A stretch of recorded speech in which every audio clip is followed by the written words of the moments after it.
Yes, good evening. Welcome. That didn't start well at all, did it?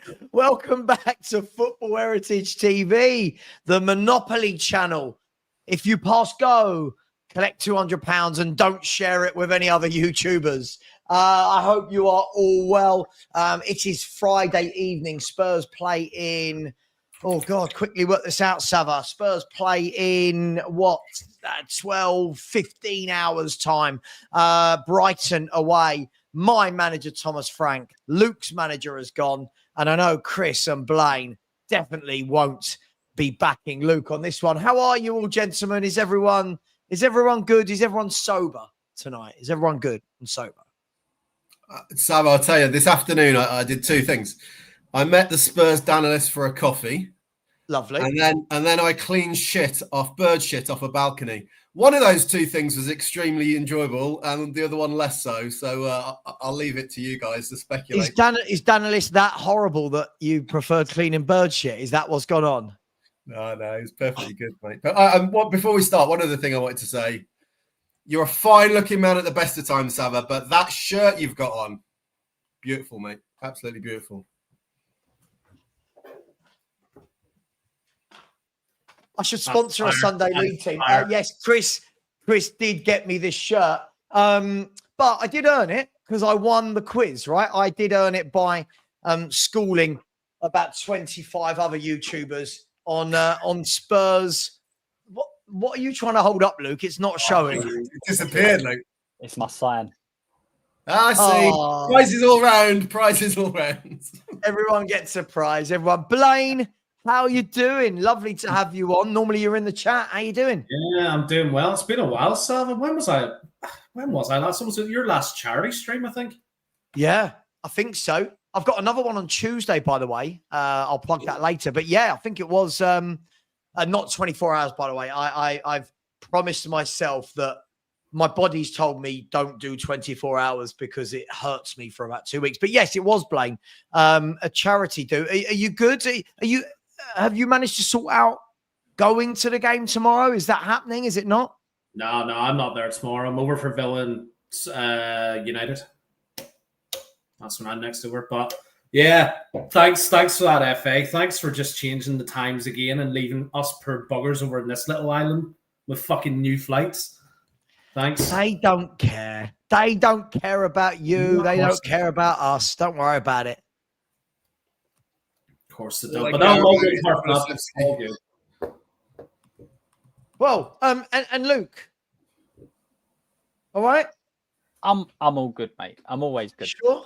Spurs are winning. They're keeping clean sheets. My manager's doing a brilliant job. Love it. Yeah. Sorry, clean sheets are something that your manager didn't know anything about, right? How are you feeling about not conceding goals? You all right with it, or? I prefer scoring them, but let's get into that later. Yeah, look, my manager. Just checking. Are you all right being on here? Because we discriminate against little channels. So, are you all right? I was gonna say I really appreciate you doing your bit. So I appreciate community service. I appreciate you letting me come on and just let me know when I can talk, and then I'll talk, and then I'll be quiet the rest of it. So yeah, appreciate it. Yeah, you don't need to do any prison time, but what you do need to do is have smaller channels on your show. By the way, I think this is literally about to pop. Is everyone seeing this flicker? Yeah, I feel like it's going to burst. So let me. I can hear the plug going. Anyway, guys. It feels really weird at the moment. First and foremost, YouTube is absolutely dead. Like it feels like if an internet site could be like a football stadium, it feels like this is Highbury. Do you remember? Did anyone ever go when it was like Highbury the library? It feels YouTube is so dead at the moment. But never mind. Spurs are winning. We're winning games. We're not conceding goals. Is everyone happy with the start of the season? I'm seeing grumbles, but are you all happy? How are you all feeling? Yeah, I think it's really strange. The grumbles, I think, is really, really strange. I don't care whether you was Anjin and didn't want Frank or whatever. If he was losing games and everyone was going, oh yeah, but he's adapting and he's got some new players in and it's a new manager, then 50-50, but he's winning games at the end of the day. So you can't be grumbling over the first 6 games. I think it's crazy. I think it's just been too much too soon. Like, we've had a tumultuous transfer window as usual. Spurs doing it last minute. Then Daniel Levy gets the punt. We've had Ange go at the start of the transfer window. Is it just too much in too short a space of time, and now we're kind of left feeling empty? Like, you've just walked out of a Broad's place, and I'll leave you to fill in the blanks, but you know what I mean? It's like, what's next? Well, on field, we're doing bloody great. Not amazing performances, but we're getting results. Yeah. So, I don't know. Savi, you're kind of right. It feels a bit weird. Yeah. And Spurs have to have something to moan about, right? We have to have something. We can't not have something to moan about. So we can't moan about the owner because it's a new owner. Can't moan about the manager because we like him. So we've got to moan about, we're not playing well enough or something. Well, this is the problem. When the club rip up the medical team, the manager, the coaching staff, the owner, the chairman, all in one window, we go mad, and then it's like, it's all pretty calm. But Chris, let me ask you, right? This is what I've always said about YouTube. It's strange, right? Because YouTubers get accused of, you want bad things to happen. You make more money when it's bad. You get more views when it's bad. I flip it on the head and say, well, why is it that you lot watch more when it's bad? Like, I know tomorrow, my watch along, well, it will be okay. It won't be massive because it's September. I know, Chris, if we lose 4-0 at Brighton, I know my numbers will go, what a weird world we live in, Chris, right? Like, you're a data guy. What a weird world we live in. Why is this? It's a weird thing about YouTube, though, isn't it? That in the moment, you're right. Like, we all love a bit of crisis but actually, for sort of long term, that doesn't stack up in YouTube world, does it? As we know, if we look at, I don't know because I've not done the official research, so I'm going to speculate. You can say I'm talking a load of rubbish and throw the stats back at me, but I reckon if you got the top 10 sort of biggest Spurs YouTube channels, they're probably I can't even say that word. There probably loads of them are actually the really sort of super positive ones who want to make posts about generational talents and all that kind of stuff. So I don't know. It's a funny one because you're right. In the moment, the views go to the scandal and God knows there's enough of that in YouTube, Spurs YouTube, isn't there? We love a bit of drama. But that's the nature. Look, I've had a few conversations just generally about a few things this week. That is the nature of society, though, these days, isn't it? We all want to be outraged by absolutely everything. And that's no different in football. So, yeah, you're absolutely right. If tomorrow is a dull game, not a lot happens, and we win 2-0, you're not going to get as many people coming in as if we lose 3 or 4. It's going to be, you're going to have all sorts. You'll have the Ange fans in going, see, I told you. You'll have some people going frank out. Just mental. Do you know what I'll compare it to, right? Do you remember Big Brother, Nasty Nick? Everybody tuned in to see Nasty Nick. Nobody tuned in at 3:00 in the afternoon when bugger all was happening. I tell you what, Blaine, you've just isolated half the people in the chat because that's so long ago. Unless you're of the, I mean, even Luke's going, "What the hell are you talking about?" Like, I you've got to remember be of a certain age. Just. That was series 1 of Big Brother, man. Yeah, that's the OG stuff. How we love, God, yeah. This that was so long ago, wasn't it? Nasty Nick, because wasn't he in it the year? Was it Craig who won it? It was like a handyman or a builder or something. Yeah, that's right. Am I right? God, was Luke even born at that time? Luke, how old are you? 12 or 18 or something? Or what are you? I wish. I'm 33, mate. I'm getting old. You good-looking bastard, you. All you need is a tan, and I think you'd be a right 10 out of 10. I'll be honest with you. Mate, this skin doesn't tan; it just goes pure red. That's all it does. It goes pure red. This skin does, but now I've got to the age where it's just like leathery. Do you know what I mean? It's just like an old leathery face now. But look, it really is strange. It truly is strange how YouTube works. I'll be honest, as a full-time YouTuber, it is tough during the September month. But hey, and have you guys seen, before we move on, have you seen what they're doing next September? Have you guys all seen the announcement for next September? 3-week international break. That is going to be hell. Oh, yeah. And is that FIFA or UEFA setting that? have no idea, but it means that there's going to be less breaks, doesn't it? So because we have that break, then we have so it means they're basically joining it up, so it will come all at once. We won't, because my thing is, why do we keep splitting it? Why do we have a break, then we come back, and then a couple of weeks later we lose them again, and then a week later we lose it? It's really weird, and I think they're trying to stop how many times you break. Essentially, I'll be honest, on behalf of all full-time YouTubers, fuck you, FIFA. 3 weeks without any domestic football is hell.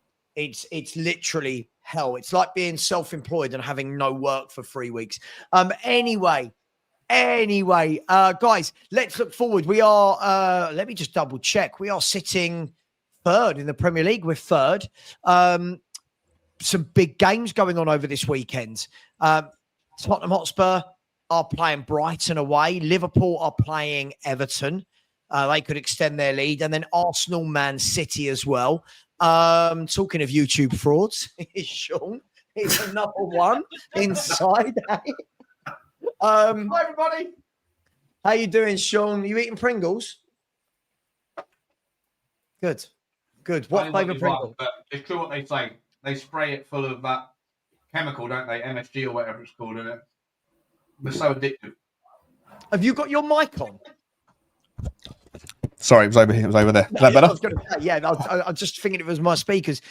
Yes, they do. They spray it full of the good stuff. It's like when you go to a casino in Vegas and they pump that stuff in the air, don't they? That just keeps you awake spending money forever until you have to ring your other half and go, oh, I've spent all our savings on black or red or whatever.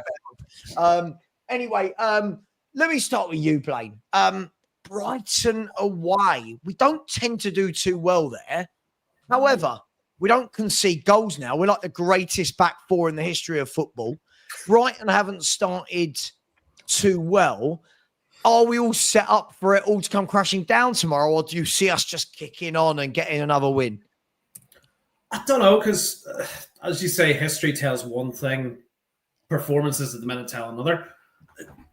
The only thing I'd say is going for us is Matoma and Welbeck aren't firing at the minute. They are doing shit. Like, what have they scored 3 between them? Brighton have only scored 6 goals in total. Have you never heard of Dr. Tottenham? Right? Have you never heard of Dr. Tottenham? No. He went out with Ange. He's fucked up. Oh, did he go? He's left with the rest of the medical staff. Okay, right. Okay, this is a new Spurs. Okay, cool. Yeah. Good. You said it yourself. The medical staff have gone, so Dr. Tottenham's gone. Yeah. Right. Yeah. We're all fine now. Look, I predicted 2-0 for us. I think it's a bit...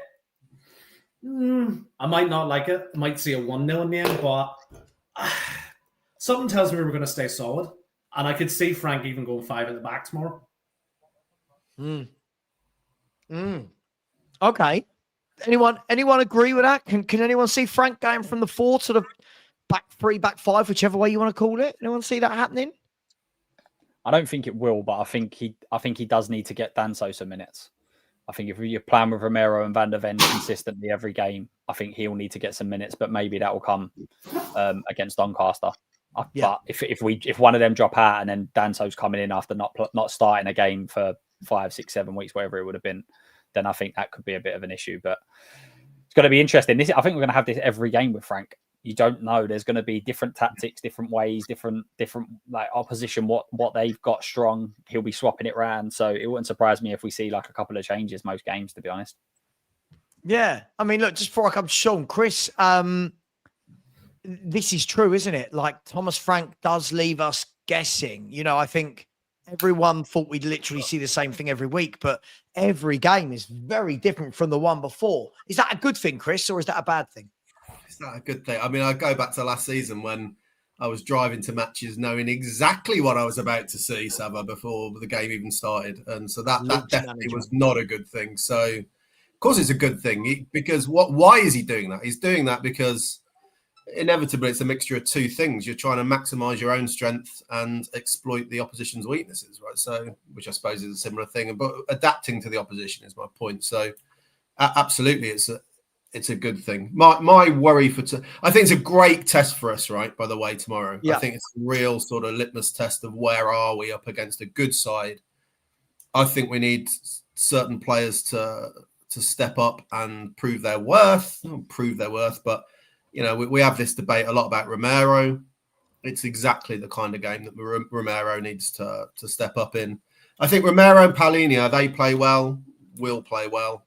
But my ultimate concern tomorrow is, Blaine's just said 2-0, and my instant thought is, where are we getting 2 goals from is my worry at the moment. I just don't think we're clicking going forward. Don't think we've got the pieces particularly going forward. And that's no criticism of Kudus and Simmons, right? It's still new for those guys. So we're still kind of working it out. Simmons has had to play on the left because we're so woefully short there. Our striking options, interesting to see. I guess we'll get into lineups and stuff. It'll be interesting to see whether Mawani is fit enough to start, or are we inevitably back to Richarlison? And I'll loop back round to what I just said. If that's the case, where are we scoring 2 goals? That worries me. Yeah, we'll come to that in a second. Just before I bring Sean in, listen, if ever I've seen something I agree with, absolutely Henry Fong TV, the old sticker train. Let's get it going. Big up to you. Thank you. Always very, very generous. I appreciate you greatly. Thank you for that. Does mean a lot. Sean, Chris has thrown the gauntlet down. Where are Spurs getting goals from? And I'll tell you what I find funny is I massively agree with him, but massively disagree with the second top goal scorers in the league. But yet it doesn't feel like we score a lot. Does that make sense? Does that make sense to you? No, I think our creativity in play is struggling. Yes. But there's set pieces, right? And I think we're very, very, very much focused on. I think that what Thomas Frank has clearly done, in my opinion, him and Cochrane have focused on prioritising the areas for major gains initially. And that is obviously solidifying the defence, right? Getting the organisation, the structure, figuring out as well if there's times you want to play in a back 3, times you want to play in a back 4. What does that look like? All of those things. Okay, that's done. And that's obviously clearly working 4 out of 5 clean sheets. Next, what's the easiest place to get some incremental gains? Set pieces, right? And we're clearly doing things there with that in that regard.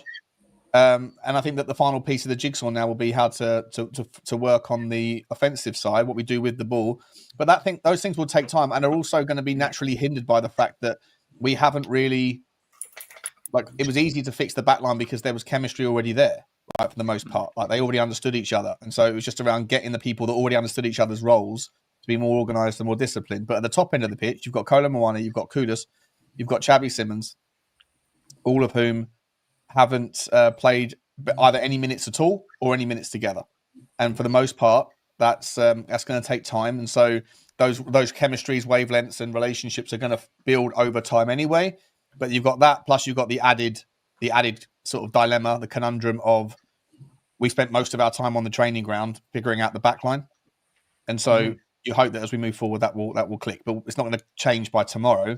So if you answer how are we going to score 2 goals tomorrow, I'd imagine scruffy, whatever, knockdowns, bit of that kind of stuff, but also set pieces, right? Long throws and corner kicks and free kicks into the box, and you hope for less so for a piece of magic from a Xavi Simmons, but maybe more so from drawing a free kick and then being able to put it into the danger zone.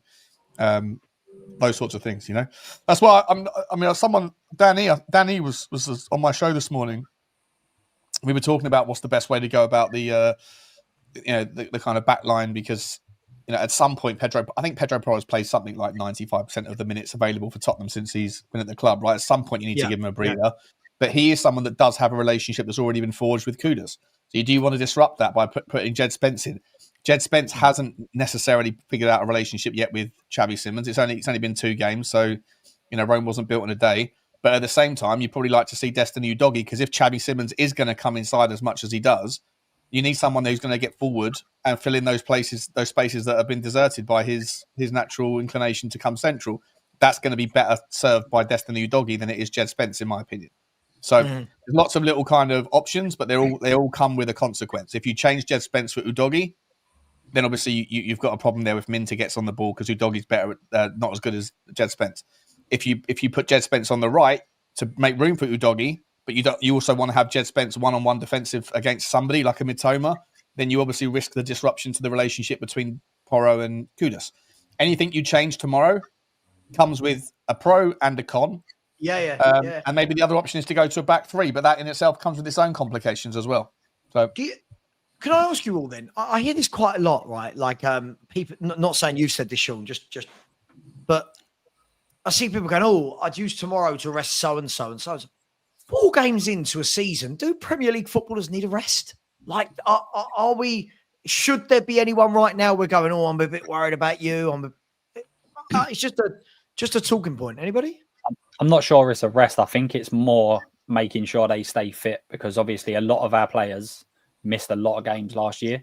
So I think it's just I don't reckon it's a rest in terms of they haven't got the stamina for it. It's maybe more the body's not used to playing week in, week out. Palhinha, Van der Ven, Romero, Richarlison, Udogie, they've all missed massive amounts of games last year. So I don't think it's in terms of physically they can't keep up. I think it's just to make sure that we don't do what seemed to happen so often last year and quite regularly for Spurs, where a player comes back and then all of a sudden is back out again for a period of time. So I think it's just about managing the workload of the players as opposed to them not being able to play. Like Palhinha, I'm sure could have played on during the week, but it's a case again, like he hasn't played that often. Is it worth really running these into the ground when we can probably say there's a lot of players in this team now where you take one out and put one in and there probably isn't a massive drop off. You can argue maybe that's not good enough from the start or whatever, but that's what I think it is. I think they're just trying to make sure that we don't have players breaking down because they're injury prone basically. I think on that as well, just quickly, if you listen to almost every player or ex-player and they talk about just general fitness and stuff, most of them say that they're never 100% fit, right? They're always carrying some degree of niggle or slight knock or strain or something. So it's more about managing that, I think, than it is about, are they fit enough physically to get through? We don't know the levels of knocks and things, strains and whatever that these guys are carrying, right? So obviously Thomas Frank will, and that's part of the rotation. It's not necessarily just that these super athletes 4 or 5 games into the season need a rest, I don't think. No, and the rotation's coming next week against Doncaster, surely. You play your best 11 tomorrow. Yeah. I completely agree with you, Blaine. I completely agree. Yeah, I don't think tomorrow's the game you go, right, Archie Gray, you come in and you know, at some point, I don't know why everyone's writing up. Like, I think Destiny Doggy is a fantastic player. I don't know why people are writing him off. Like, oh, it's a settled science that Jed Spence is the number one on the left back spot. Like, there's times when Jed Spence could play better on the right. Especially, like, I understand that the idea is if you're up against a right winger whose favourite foot is his left and he wants to cut in, like a Salah, like a Kachkavia, like, you know, Saka, all those people that he's pocketed. Fair enough. If you have a player that's two-footed that can go on the inside or on the outside with equal distribution, and you have exactly the same threat on the left-hand side that can do exactly the same thing, then Jed Spence isn't necessarily the best player for that, because he's only brilliant at one-on-one defensive stuff against players that are going to cut in more often than not onto his stronger side as much as they are their own stronger side. Against Minter goes down the outside more than he cuts in, and Mitoma does exactly the same thing. They're both equally talented, equally two-footed, equally capable of going inside and out. And so I don't know where this narrative is that, you know, that suddenly Destiny Udogie is third in the pecking order. I'd like to see Destiny Udogie play alongside Xavi, because I think that Jed Spence doesn't offer. I was just going to say, I don't think he offers 100%. I don't think he's third, right? But you introduced a problem where, let's be honest, Porro and Udogie are not our best defensive fullbacks. So you're going to leave yourself a bit weaker at the back overall if you do that. Going forward, totally agree with you. I think Spence on the right or Porro on the right and Udogie on the left is perfect. But it's just defensively doesn't leave you frail, especially against a team like Brighton who like to attack down the wings. Or you could play a back three and then obviously Danso against Mitoma is a little bit terrifying, to be honest. But I don't know. Like I just think that we lack width on the left. I think we're imbalanced. I think last year we went everything down our left hand side, and Johnson was the beneficiary of the back post stuff. This year we do everything down our right hand side, and when we do, like we've got a guy, Pedro Porro, who's happy to overlap on the right, and also Kudus, who's happy to take a guy on. On the left, we've got 2 players, both of whom want to come inside. They want to invert. Jed Spence wants to invert, and so does Xavi Simmons, and it just creates an imbalance. So I think that Destiny Doggy will actually connect with Xavi Simmons better than Jed Spence does. And I'd like to see it, but we haven't seen it yet. Don't you think? See, I'm feeling different about Udogie. I've been really disappointed with him for 2 years.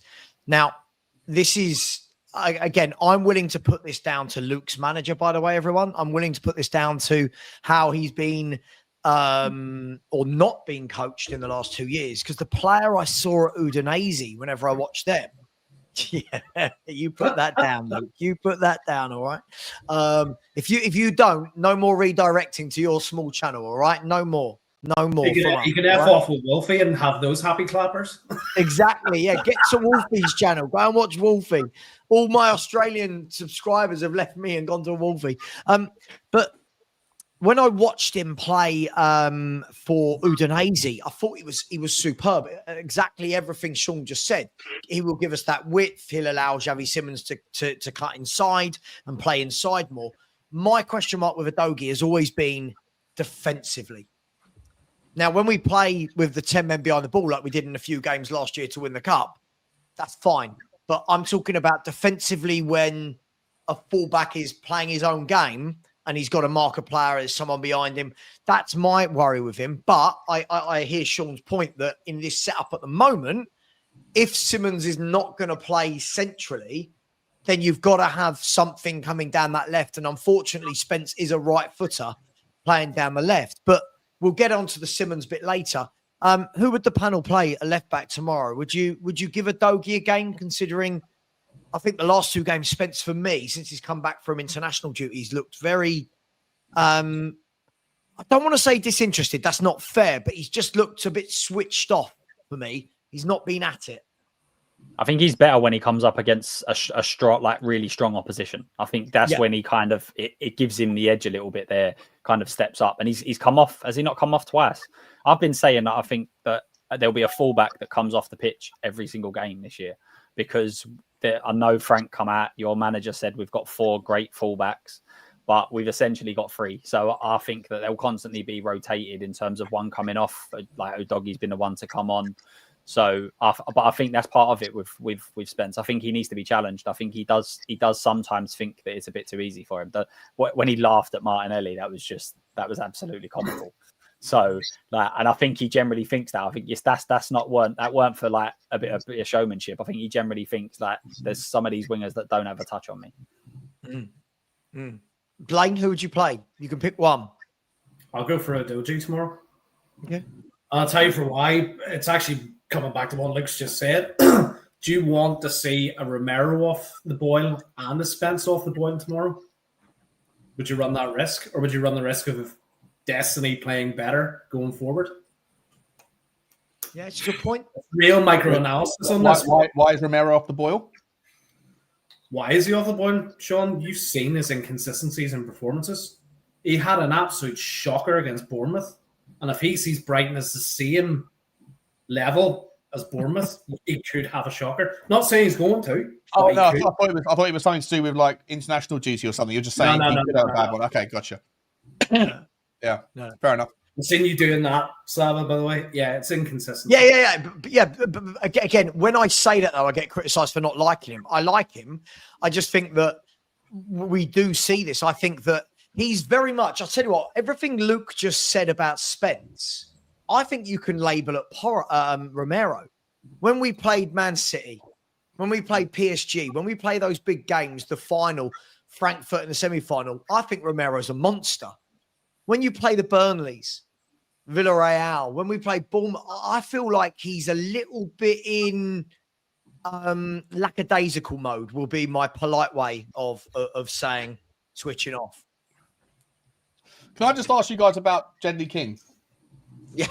Part of me thinks that he is someone, I'm trying to think, right? I don't remember him having a good relationship last year with Sonny either. And I feel like maybe it's the consequence of him having to focus on his game so much because he's a left back, he's a right back playing out of position, and he's having to kind of just concentrate on those defensive duties, and that's his thing. But there's a part of me that thinks that maybe he's just like a solo, like he's a good player, but not necessarily a team player. I don't really remember him having good relationships, good chemistry with anybody that he's played alongside. Like most of his good moments are little moments of magic or brilliant defensive plays, but I don't remember him doing a lot of 1-2s, triangles. I don't really. I might be wrong. I'm not calling him out for it. It's just like a potential observation. Like, is he someone that what we like about him, the best parts of his game, it's all about him, beating somebody in a challenge or taking it past someone or coming out of a duel with the ball and a little bit of trickery. But when it comes to the rest of it, you don't see a lot of his output. You don't see a lot of crosses into the box that are successful. You don't see a lot of overlapping. You don't see a lot of those kind of thought processes or those ways. Sean, isn't that a consequence of having a right-footed left back? Yeah, that's what I said at the start. Yeah, it might be. Which is great for when you've got a winger that cuts in against you because you're naturally on the right side, right? So if I've got a left-footed right winger, which they tend to be now, he's always going to be on the correct side, right? Because he'll naturally defend with his right foot against the left foot. But you're right, going forward with the patterns of play and the give and goes, it's a lot more difficult, isn't it, when the left foot is not your natural foot? And there was a couple of times last week, especially against West Ham, where Simmons kind of put Spence in down the left-hand side, and you could see that he was hesitant, even not trusting his ability to get crosses in with his weak foot, or whatever it was, but he was really hesitant to whip those crosses in. And I'm guessing that what we're saying is if that was a Udogie, it's a bit more, it's natural, right? He's left-footed, it's natural. I can't get on board with it, mate. I can't. I know I'm going to be in the minority here, but... Love it. Drama.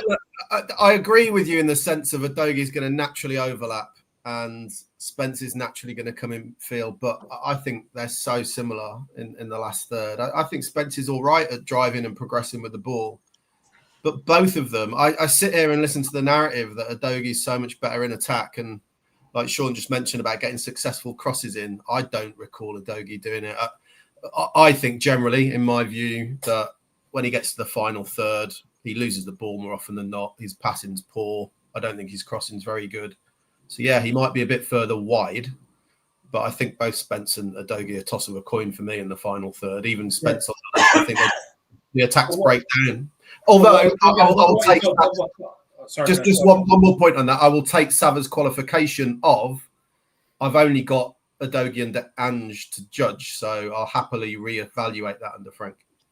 Would you like me to tell you what Udogie did? Sorry, just quickly, Blaine. Let me tell you. So Destiny Udogie, for Spurs, this makes it nice and easy. In cup games and Europe, Destiny Udogie's never got a goal or an assist, so I don't have to worry about that. in the league, quickly Sava, 28 and 27 is what? 48, 53, 55? Yeah. 55. That would have been embarrassing, wouldn't it? In 55 games, he's got 2 goals and 4 assists. So he's got 4 assists from that left-hand side. Now, in the 2 years before that in the league for Udinese, where he was playing a little bit higher up but wide as a left wing back, he got 9 assists. So could it be how Ange played? Figure it out on a permanent basis, please, because he plays a lot of minutes. He comes off the bench a lot. Not doesn't start. Guys, the point actually links into this quite nicely. Yeah, better wrap. What Destiny would have done was laid it off to Maddison at the byline, and Maddison was the one to produce the assist. That was the chemistry he had, right? Destiny wouldn't have been on the byline under Ange. He'd have been inverted into where Maddison should be in the middle of the park. He'd have been winning a trophy, Chris. That's what he'd have been doing, mate. He'd have been winning a trophy. Only his second season. That's where he would have been. Where Zinchenko is there under Ange. That's where it would have been. That's the left back, by the way. Sorry, I've got to bring it up for Luke. That is the Nottingham Forest left back. They're all chasing that trophy in the second season. That's what they're doing. No, I actually agree. I think it also comes back to who he's paired with, right? We spoke about it earlier in terms of what partnerships you've got. And with all due respect to Sonny, 99% of the time, if you give the ball to Sonny, he gave it back to you last season. He didn't try and beat his man or anything like that. So the rumor is we was going for Savinho. Savinho would have been a wide left winger who would have been on the outside. So would Jed then have partnered up with him better because he would have gone on the outside and Jed would have come infield. But so I think that's part of it for the relationship. But also, I think the whole reason that he's in the team is really because he's that solid defensive, and that's the reason why he's in there to break up play. And it just seems that a lot of right wingers in the Premier League are left-footed, but also one of the best players in most teams. And Buemo, Saka, Salah, kind of go on. So I think it brings a lot to it. Can I ask you, Luke? Would you play on that basis then? We know, like the last 3 games we've played against Brighton, Matoma's had a good game, right? Matoma he's got Porro beaten, by the way. I'm sorry, I know people are going, it's a different game, different manager. He's got the beating of Porro. We saw it. We've seen it the last 2 years. With that in mind, would you put Jedley King, as we're calling him, at right back and then give Destiny Udogie left back? Yeah, just so that it's a bit more of a lock-up of a winger, because Matoma can beat a man for fun, right? Porro is not going to play this weekend and then play against Doncaster. He's definitely going to be benched for one of them. So it depends on how you want to play it. And as I said, Spence has come off in a few of the games. So in terms of freshness, Spence should probably be a bit more fresh because he hasn't played. And I think Sean's right. I think it wouldn't surprise me if Porro's played. I know towards the end we made a few changes, but his availability has just been absolutely ridiculous. So he probably could do with just having a little bit of a rest.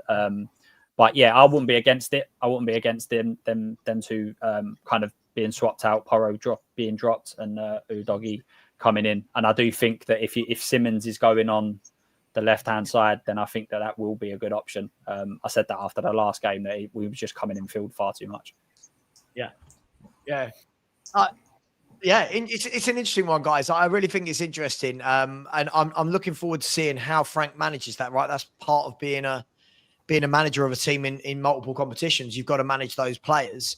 But Sean's got a good point, right? Like Porro has built a good partnership, if you will. I think it's the one. I think other than Van der Ven and Romero, I think it's the one solid partnership on the pitch at the moment that hasn't been moved is Porro and Kudus. So it's a bit of a risk, isn't it? So interesting. But I want to move the conversation a bit further forward because that all links into my favorite position on the pitch, which everyone knows, which is the left wing position. We're talking about this as though we're all assuming that Xavi Simmons is going to continue to play from the left. I'm not saying he stays on the left, but does everyone think that will continue again tomorrow?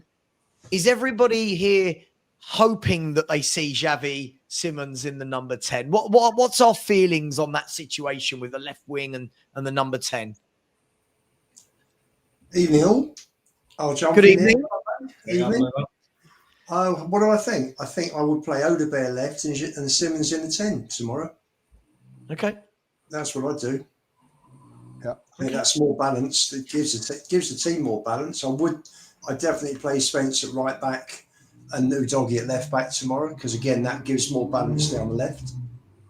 Who do you drop, Lubo? Because Sarr and Bergvall have been incredible. You can't. So what one do you drop? Personally, tomorrow Bergvall's got man of the match in back-to-back games. For doing what? You miserable git. They've both been playing well. They've been playing well. I thought Sarr was absolutely horrendous on Wednesday night. I thought Bergvall did absolute the square root of nothing. But I mean, sure. Okay, Lubo, which one of who's your midfield? Yeah, I guess what Luke's saying is, what's your midfield too, Lubo? Then, if Simmons plays in the 10, if Simmons plays in the 10 tomorrow, I would play Polinia and Bergvall. No Bentancur. No Sarr was woeful last game. Yeah. No Bentancur. Okay. I thought Bentancur got better and better as Tuesday night's game went on. Thought he was decent. He's not a 6, but I thought considering you're putting a square peg in a round hole, I thought Bentancur did okay. You could see the difference in a natural 6 and putting Bentancur there when Polinia came on. But I'd probably play Polinia with Bergvall for legs, and Xavi Simmons at 10. And I push Spence across to Mark Mitoma out because that's going to be a key. That's going to be a key battle. Can I ask? Let me ask you then, Blaine. Would you play Xavi Simmons in the 10 tomorrow? I was expecting Lugo to say drop Polina for Archie Gray, but I'm glad you said it. Yeah, like I think Sarr definitely needs a break. I'd actually start with Bentancur, Polina, and Xavi in the 10, and then as Lugo said, put Alderweireld out in the left wing. Me too. That's exactly what I would do, Blaine. Yeah. Just to give you a heads up. I'm on that train as well. I agree. Yeah. Yeah. I think Bentancur, I'm about to upset the apple cart. I feel more comfortable when Bentancur plays in that 2 than Bergvall, because Bentancur for me is one of the only players on the pitch. Now, don't get me wrong. I think I heard Sean saying this the other day. I might not. If it wasn't you, Sean, I apologise. Was it a good point or was it a bad point? No. It was just that you said, look, like you like Bentancur, but it's not like, oh my God, he's amazing. But what I don't rate him. I don't rate him. I think he's terrible in the 6. I think he's terrible in the 6, and I think he's okay in the 8. Yeah. Okay. No, I agree with you. My point is, though, the reason why I would play those 2 is because I always feel that if you play Paulinho, whoever you put alongside him, whether it's Bergvall or Sarr, if it's not Bentancur, I don't think they're passers of the football. So what it means, I think we do, is we give up possession, because Bergvall, I've said it a million times, Bergvall is not a passer of the ball. And by that, I don't mean he can't spray a Hollywood pass. I'm not saying he can't pass, but I mean a player that naturally gets the ball down and wants to keep the game ticking over. And I think Bentancur, don't get me wrong, he's decent. I've never been, oh my God, he's amazing. But Bentancur, for me, keeps the ball ticking over. Bergvall, for me, wants to drive forward at every opportunity, which is fine. But then when he loses it, is that fair? Is that fair? Very fair. What I would say, though, this narrative, just quickly, I've seen the guy Lily White Lab, who's going to come on the channel on Twitter, making this point about Polina, and I think he's sort of overlooking a thing, right? But it's 100% true that Polina is not creative, right? He gets the ball, he wants to give it to someone else next to him who can do what he wants. He's not the guy who's going to thread the pass necessarily. But in Tottenham, you have Pedro Porro at right back, who is a very creative passer, who can thread the pass and can do creative stuff. And you have Romero, who's the best passing centre back in the Premier League, if not Europe, in my opinion. And you have Mickey van der Ven, who can drive the ball out with the ball at his feet and break the lines that way. So this guy's Lily White Lab making the argument that Polina doesn't offer anything apart from what he does defensively. Yeah. And to me, I'm like, well, but that's not necessarily a limitation, because in certain teams it would be. But when you've got 3 players in your back line that are all fantastic with the ball at their feet in various different departments, and you've got added options that don't necessarily, which he can give the ball to Romero if he wants to. He can give the ball to Bergvall. I think your point about Bergvall wanting to drive forward is a good one. And I think if you want to also criticise Pape Sarr in the same breath, Pape Sarr gives the ball away far too much. I agree. Too much. But Sean, I think the thing is, when we're talking about the midfielders, I know like the difficult thing is, if you don't sit here and say everyone's amazing, you get comments like people call you negative. I think there's a real difference. I think Sarr is brilliant in certain games. I think Sarr is brilliant in those games where we don't have a lot of the ball. Man City is a perfect example. You know, Man City are going to want the ball. You know, they're going to get it down and play. When at PSG as well, those games, I think he's brilliant for breaking up play, getting stuck in, driving forward. What I noticed the other night, I'd say the other night, I've noticed it for 4 years of him. When he's got grass, when I did my coaching badges, they always said to me, if you've got grass to run into it. If you've got grass to run into, you utilize the grass. When Sarr's got grass to run into, grass in front of him, he's very unsure of what to do with the football. And that's just not his game. So for me, I've said to you guys many times before, I don't like Sarr and Bergvall in the same 11. I just don't think you need both of them in the same 11. I think you take away from the control in the midfield. That's only my opinion. Going off of what Sean just said about Lily White Lab, he's the one that came on my show, Sava. He was on with me and you. Do you remember a couple of weeks back? You came on my show. Yes. So I actually agree with what he said in terms of Polina. He just goes an extra level to it. I can understand why it was made. there's two things to that. Is that A, you're never going to sign a perfect player. So if you get in a deep line playmaker like I wanted, the one that can receive the ball off the centre backs, when we're really backs against the wall, then you want a Palhinha to come in and be able to shore it up. So you're going to have negatives on both sides. You're never going to get the perfect player. That's one of the things. And also, I think you're constantly looking at Spurs need to go and get the one that they want, and actually going and getting a short-term measure is sometimes absolutely fine. Wilson Palacios was the perfect example for us. We had so many good players in the forward positions. We went and got someone who was just a bit of a destroyer for a couple of seasons, knowing that actually we're going to have to upgrade him pretty soon, but we need him right now. And I think that's exactly what Palhinha brought. As you said, we've got ball playing and we've got fullbacks that can play.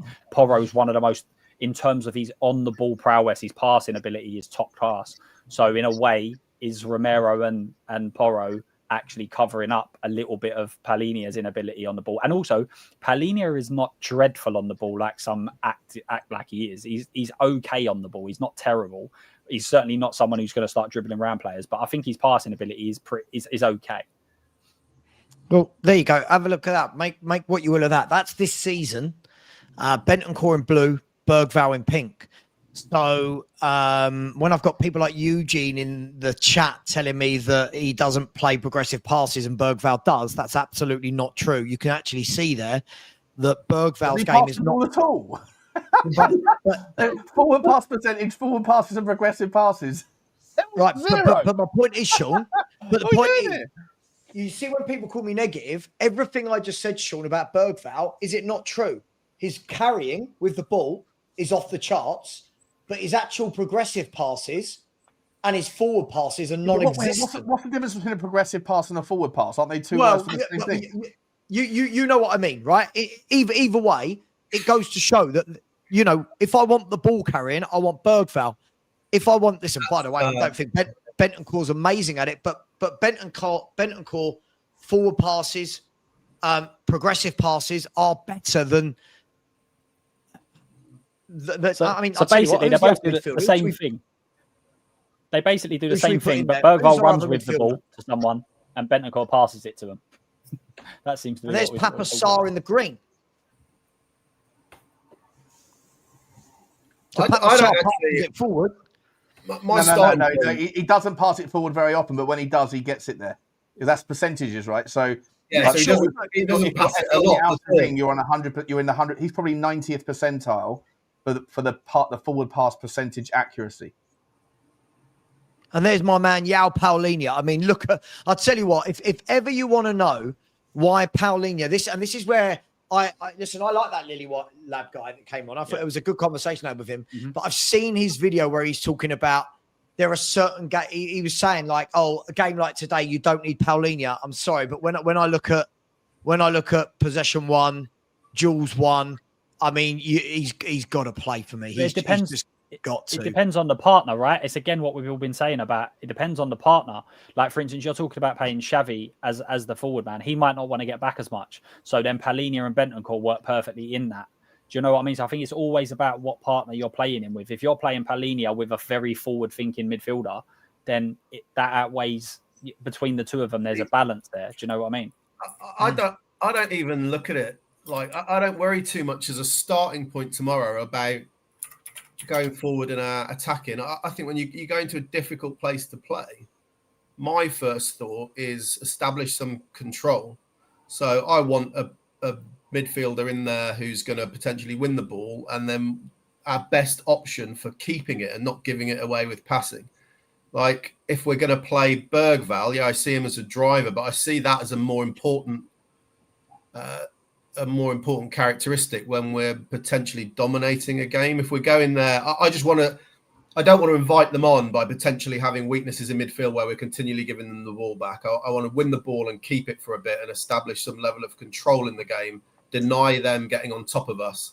Then as the game progresses, I'll worry a little bit more about, right, we've got a foothold. How are we going to sort of go forward a little bit? So that's how I would look at it. And that's why I would land on exactly the same as Blaine said, which is Palhinha. I think Palhinha is an absolute non-negotiable. I don't know how anyone can argue. I agree. The argument is who plays next to him, and I land on the same thing, which is Bentancur, because I think he's the least likely to give the ball away, which is a big thing for me. Do you all agree with me Do you all agree with me? You don't have to, obviously. I said this the other day on Spurs 5, so sorry if you were on that with me, Lubo, but I still think that next year, I know everyone raves about our central midfield options. I don't think there's a standout there. I still think we need that one guy that comes in, the number 8, if you will, that puts his foot on the ball and everything goes through him. I still think we need that guy. Arsenal have got a few. Who? Like a Pedri, but obviously on our own level. Just put the money down for Pedri. Yeah, just put the money down. I mean, like, no! Tomorrow morning on Sean's channel, it's going to be Spurs linked to Pedri, and it's going to be him. 1 second, Lukey. I've got to get a thumbnail ordered. 1 second, mate. Yeah. But do you guys see what I mean? Like, I know everyone raves about, oh my God, look at the midfield depth, and I get it. But for me, the fact that we all go, I prefer him. I want to have that one player, guys, that we all go, he has to. Do you know what I mean? Look at Chelsea. You know Enzo Fernandez, right? He does that job. I want an Enzo Fernandez. I want a guy that gets on the ball and he's always available for it, keeps the game ticking over. I don't think any of ours are that. Yeah, no. I agree. I've been saying this for a while. I think like the depth, the leveling up of the depth in our squad has been remarkable. I look now at the bench that we put together, and the bench is indecipherable in quality at times from the people on the pitch. That doesn't mean that they're all brilliant. It just means that the drop-off between what we have and what we could be using isn't that different. You look at the midfield. If you are going to see Xavi go in the 10 and Pellegrini in the 6 for now, you've got 5 options to play in that 8. And on their day, there's not a lot of difference between any of them, apart from maybe Archie Gray, that's the bottom of the pack. No disrespect, Lubo. But like, Basuma on his day is a handy player. On his day, he's obviously not. He's surplus to requirements really at Tottenham. Archie Gray is not ready. Well, but I don't think there's a hell of a. That's not what Frank said today. No. Thomas Frank did what every manager would do. The key crucial line was at the end of it. He said Archie Gray's a fantastic player. He did fantastically well against Newcastle. He's got a lot of talent, yada, yada, yada. And then at the very, all that stuff, blowing smoke up his ass because you're not going to say he's not, but he's shit. Obviously, he's your player. Yeah. The key line was the last one. But there's only 11 spots on the pitch. Oh, no, I was talking about the Basuma bit. He said today. Sorry, what did he say about Basuma? Paraphrasing, it was that there's no hard feelings after what happened, and he's definitely part of my squad, and yada yada. Oh, okay. So maybe Basuma starts tomorrow in the 8.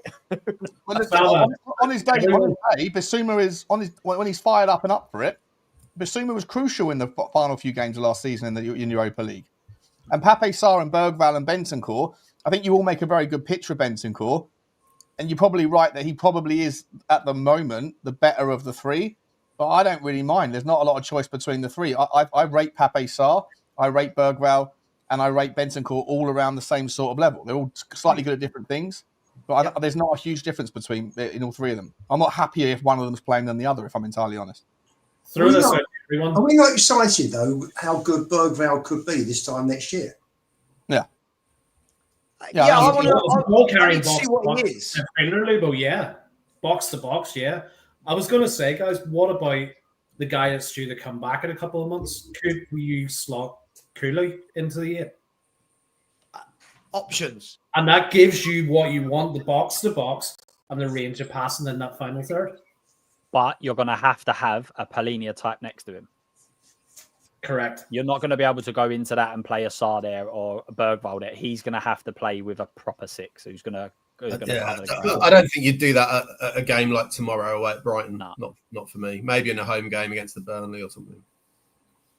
Yeah. I think maybe in a home game against someone like that, you could put Paulinho to just sit and then let Xavi, Simmons and Kulu be 2 attacking. Yeah, I mean, in a game like that, you almost tweak it slightly. So exactly that, right? You don't really play anyone alongside Pellegrini. Just let Pellegrini be there, and you can push your other guy a bit further forward. Almost play with 2 10s.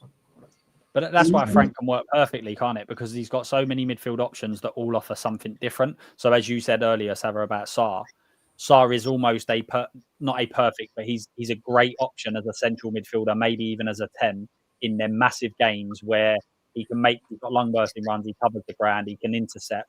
But if you was playing Burnley at home, you probably don't want a Sarr characteristics in that cam position or 10 position. You want I think Sarr's best bit of Sarr's game is his ability to intercept the play. Yeah. But his ability to read the game and understand where the ball's going to be and then pick it off with his long-ranging legs. His worst part of his game is his distribution. Yeah, but the problem is Shawnee gives it away 3 seconds after he's intercepted. That's what I mean. Right? But then he wins it back, mate. But then he wins it back straight away. He's not a 10 for me. Like, just because he's got the confidence to have a shot from distance. But like people were like, when we're doing this Xavi off the left and you've got Bergvall and Sarr playing in the second 8 and the 10 or however you want to describe it, one of them is more advanced than the other. I think Bergvall, if either of them are more advanced, it should be Bergvall. But I think Sarr needs to work on his final pass. Can I ask Lubo a question? As he brought Bergvall up, and I'm not knocking him at all, right? He's done really well this season. Do you think, Lubo, though, that we don't learn from the past and that we are in danger a little bit of overhyping this guy? Like, he's doing really well, and I agree with what you said. Like, this time next year, he could be amazing. But the way we talk about him, it just feels to me like we've done this so many times before. Yeah, Remember when he seems to be playing. There are parts of his game that I've seen this season that you thought to yourself, it's maturer than.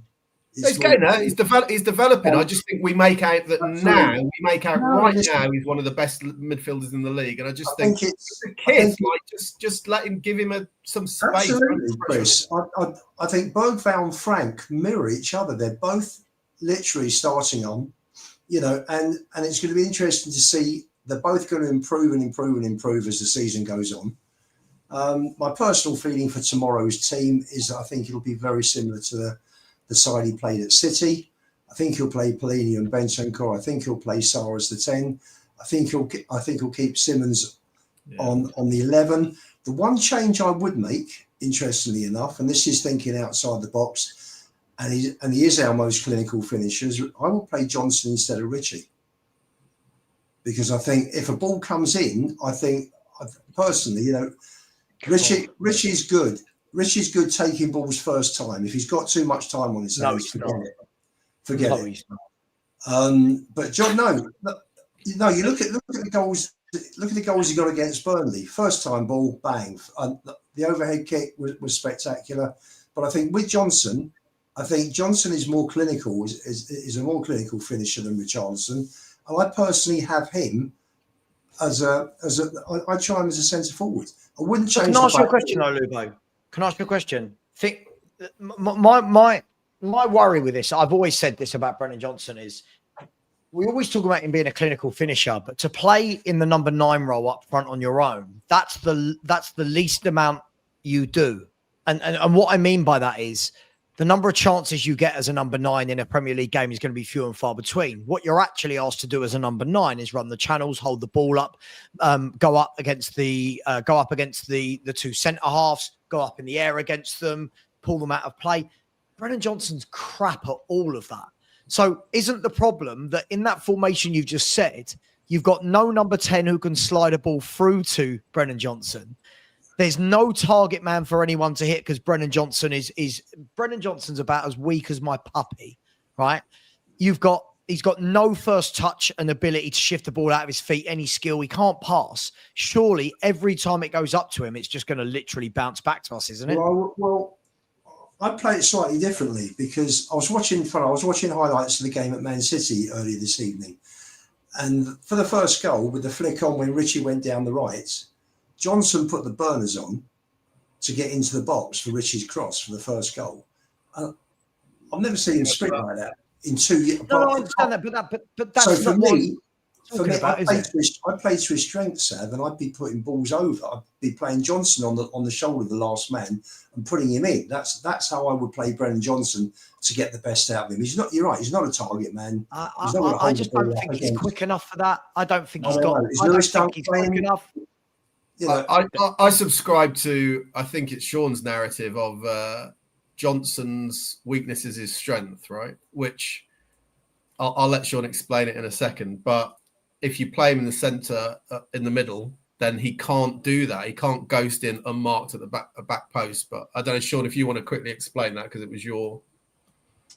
Yeah, sorry, just it was basically that because no one ever sees him as a threat during the game, he doesn't get tracked, or like people double up on the right side if you're playing him on the left. Or last year when we played him on the left and he was on the right, if we were always going down the left hand side, opposition teams know that template. They set up to protect against that template. They double up on the guy where the threat's going to come from, and then you can just track because everyone knows that he's not going to be getting the ball during the game. So people overload accordingly in other areas, and then he could just drift into the back post unmarked. So the fact that he's awful, the fact that he's lazy, the fact that Tottenham don't use him with the ball, essentially means that he's afforded the ability to be like a stealth bomber and get in at the back post. But if he was more dangerous, if he was used more often, there'd be more attention given to him, essentially. So the fact that he's shit is actually the reason why he's so good with the ability to put the ball in the back of the net. But you never should have that room if you're playing as a 9, right? In terms of number 9s, the bar at Spurs is not particularly high at the moment. That's an understatement, isn't it? with Johnson, I think the number 9 is exactly there. I think it will be exactly the same as Tell. He'll be nowhere near physically strong enough. He won't be able to put his body in, and it will be like playing Tell up front. And everybody's probably in agreement that should not be happening. I think that would be exactly the same with Johnson. Luke, if the ball comes across the box, you wouldn't. I'll be putting a lot more money on Johnson to get on the end of it than I would than with Tell. That's for sure. But there's far more that goes into playing as a striker at Tottenham than just sitting down near to the box and taking a chance. They're fucking inside forwards, mate. They are not number 9s, and that's the systemic problem we have at the minute. You've Richie, who I wouldn't trust with that one big chance against Arsenal away, for example. Same with Solanke, and then you've Tell and Johnson, who. Okay, Johnson can find the back of the net, fine. But who do you sacrifice to bring him in? Because you ain't sacrificing Simmons, you ain't sacrificing Kudus. And I don't see us playing ever like a 3-5-2, for example. So I think you're right. Where does he fit? I'd have no problem if he did play him left wing exactly as we did on against City. I wouldn't have a major problem. I kind of agree with Sava. I think you've heard you say this, Sava, but you'll correct me if I'm wrong. We're so crap on the left wing. Just put Simmons where he's going to be most effective, where he wants to play, and whoever goes on the left wing, I'm not really that bothered, to be fair. So if Johnson played there, at least we could replicate maybe what happened against City. Possibly, I wouldn't be against that. I think one of the reasons that Simmons been played out on that left-hand side is that it's a little bit less physically demanding, and it also probably doesn't have to come back as much because we know Spence is so good at one-on-one defending. So I think part of it is... Hold on. You're saying that. Simmons in the last 2 games has been further back most of the time than I think he has been tracking back. So he's been tracking back and picking it up from deep to try and develop something. This isn't Ange tactics, mate. Yeah. You've got to move on. It's 25-26, Luke. This isn't Ange tactics. Trophyless. I know, it's trophyless. But I'm just looking at the team Brighton have played in the last few games. And again, if we're going to talk about Brennan Johnson up top, I mean, look, this is, I'll be honest, I can put Richarlison in there as well because he's the weakest big man I've ever seen. You've got Van Hecker and Dunk, who are strong lads, right? Big, physical, imposing lads. And then in front of that, you've got Belieber. He's not huge in stature, but powerful DM, right? My worry with this is completely that I don't like our left wing or our forwards, and I can't wait for Cullen Mawani to get fit. I cannot wait for Cullen Mawani to get fit. I'm not saying he's the greatest striker in the world, but I think all the striker options are absolutely atrocious. Like I will argue this with anyone. I'm sure there are people that will. I will argue that Richarlison is one of the worst technical footballers I've ever seen in my life at White Hart Lane. I think he is absolutely dog shit. That's me being polite. Yep. That's me being polite. He is atrocious. What he does, he'll get a great goal. Tomorrow, one might drop to him 20 yards out, he'll volley it in, and everyone goes, "Oh, you're in the mud." As a footballer, everything, you guys were at the stadium. Some of you were at the stadium at the midweek. I don't know if you saw the same thing that I saw from where I was sitting. Every time the ball went into Richie, it bounced back. He cannot control the ball or hold it up to save his life. I think it's a big issue. I think that's a really big issue we've got there. Quickly on Richie, go back to the Bournemouth game, right? And I know people had to go at the ref and said he didn't give him free kicks. Like Richie was on the floor half the time, just I don't blame a referee for that, by the way. If you're going to throw yourself to the floor so often, it's a boy who cried wolf, right? Occasionally when you do get fouled, you ain't going to get the free kick. It's tough, but he spends half the time on the floor. He just doesn't offer anything. I must say, Chris, that used to happen that happened with Bale, didn't it? Quite a bit. I heard a stat the other day, really surprised me on TalkSport. Who's the most player that's got the most cautions in Premier League history for diving simulation, and it was Bale, which sort of surprised me, to be honest. Never rated him. Never rated that bloke anyway. He never amounted to much, did he? But you know what, Chris, he lost out because of that. He lost out on more penalties than any other Spurs player I've seen in my life, honestly. To be honest, when I thought about it a little bit, I do remember quite a few times getting frustrated because, look, he's really quick, right? And he would get slightly clipped and go down, and referees cautioned him for it. I think he was a bit unlucky, yeah.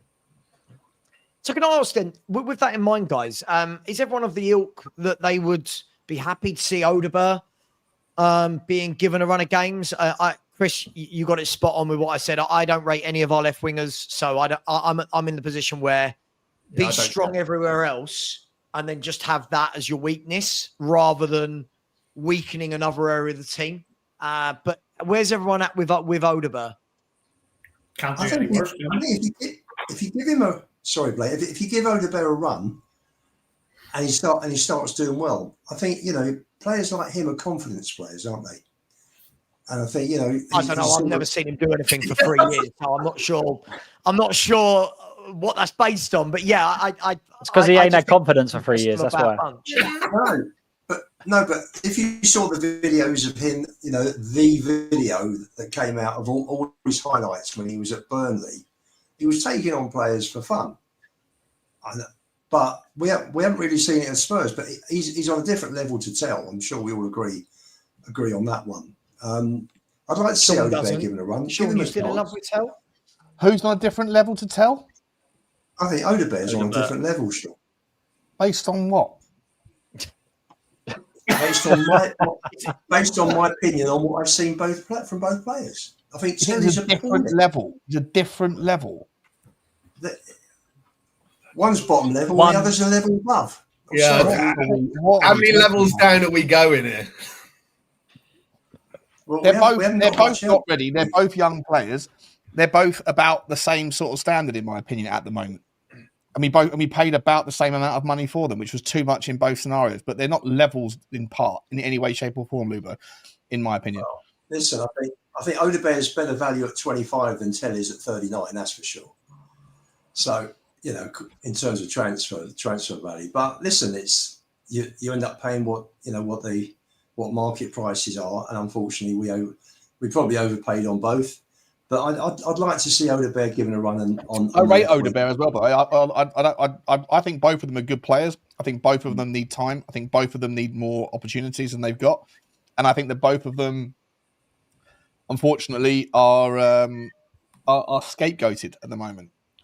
I think Matisse Tell for sure is going to be the people's villain, 100%. Most people that used to blame Daniel Levy every time we lose. That opportunity's gone. Now, if Matisse Tell plays and we don't lose, whether he's responsible or otherwise, he's going to get the he's going to get the hate for sure. Okay, I'll ask you all a question, guys. Wilson Odegaard, in his career across cups, European football and leagues, how many assists has Wilson Odegaard got in his career? Well, how many of them win the championship and that? What are we doing here? I'm just how many's he got, and then we'll break it down from there. How many international as well? Just like under 21 club level, Sava? Are you talking international as well, under 21s or what? We can go national team as well because it doesn't change the stat. There you go. 12? 12? 20? Chris? 20? Hang on. Chris went with 10. Blaine went with 12. Lubo went with 20. Luke? 15. Sean? 12. 13. If I was to say there's more panelists here tonight than assists in his career, would you believe me? How many have you got backstage? And if that's on another level to Tell's got -3. Sean's dropped out to go and find out. Sean's going to go and watch some videos somewhere. So Wilson Odegaard has got. And by the way, I'm not knocking him. I'm just using this to Sean's point. Actually, if Sean believes me, I'm sticking up for him. When Lubo said he's on a different planet to Tell, he got 2 assists for Burnley in the Championship in 2023, right? Which were his last assists in England, by the way. He got 2 assists for Troy in 2022. He's not got a single assist in a domestic cup. He's not got a single assist in a domestic cup, either at UEFA Youth League or Europa League. And for the national team, he's got 2 assists in 2023 for the Euro under-19 qualifiers. I thought we had a data-driven approach. So when we're saying he's a confidence, my problem is this: what I've seen of him at Burnley, I wasn't impressed. What I've seen of him in 2 years, a year at Spurs, and I know what's going to be chucked at me. He's young, he'll develop. Yada, sure, but this is a guy that doesn't create. That's my worry with him being on our left wing. After I said all of this. He's going to get an assist tomorrow. How many goals has he got? He's got 9 in 82 appearances, Lubo. So he's got 4. He scored 4 goals for Troy. He got 3 for Burnley in the Championship, and then he got 1 in both his seasons in the Premier League. 1 for Burnley in the Premier League, 1 for Tottenham in the Premier League. Domestic cups, he got 1 in the FL Cup a while back. He did get 2 in the Europa League for us last year, though. And then for the national team, he's got, if we go for the under-21s, he's got 2 goals for the under-21s. I think that's 14 in total. I think. I mean, it's 14 in total if we're going to add the ones at Troy in 2022, yes. But I guess my point is here, I'm all for seeing him play purely because of what Chris mentioned just then, that I genuinely don't rate him, Tell, Johnson or Richie on the left. Like, I feel like it's a lesser of evils. But I just worry that that's what I don't know how we've let our squad get to that.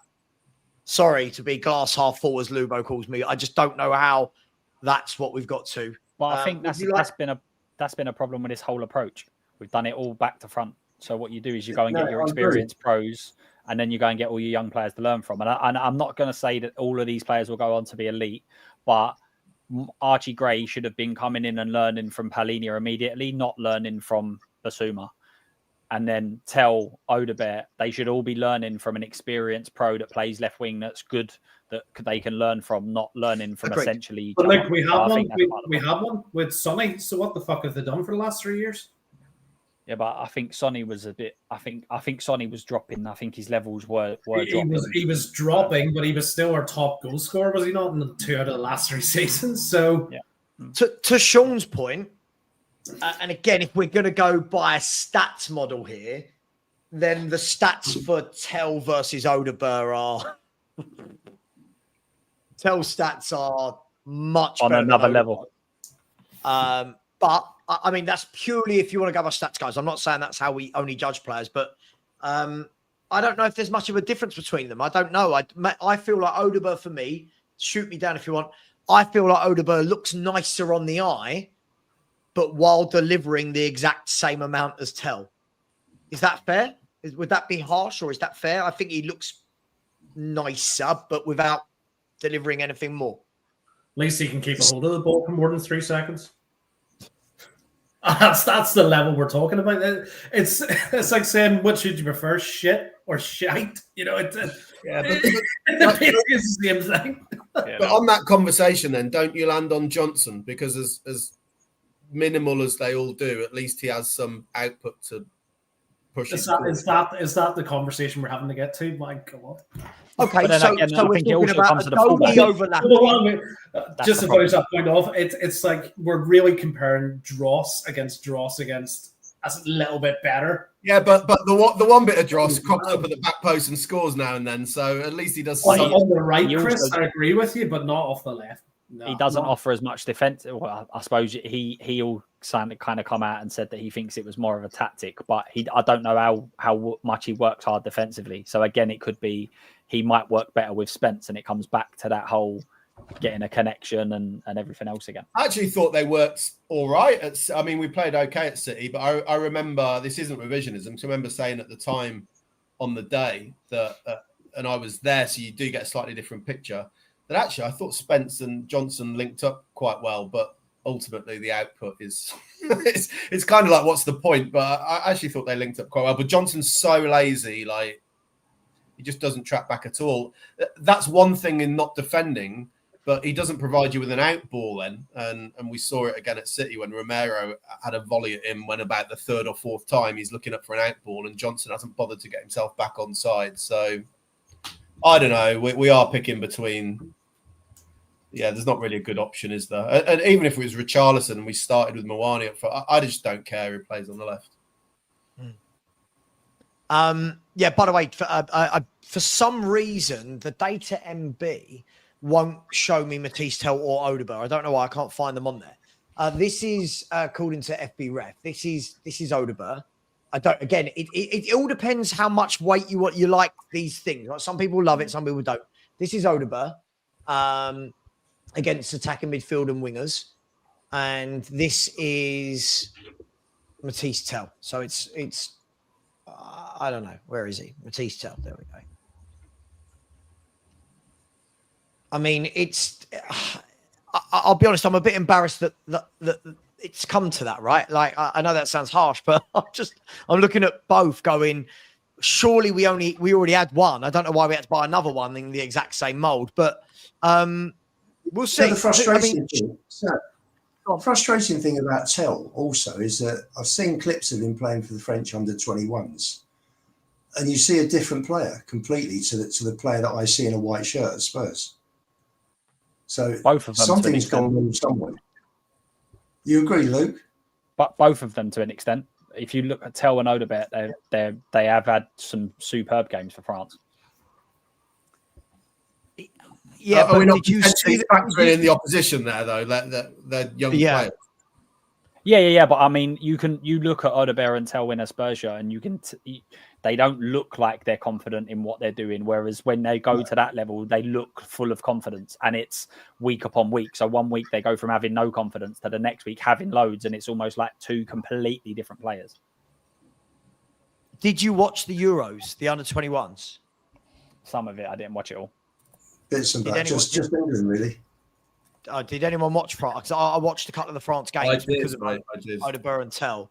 And again, I don't know. I'm just really underwhelmed. I just wonder how. I just wonder what the plan was from Spurs. You know, you got Yang as well. You've got Odeber. You got Tell. You got Mikey Moore as the young hope coming through. We're after a left winger apparently. I'm just trying to work out what was the forward planning looking like for that. I'm not sure they thought about it really.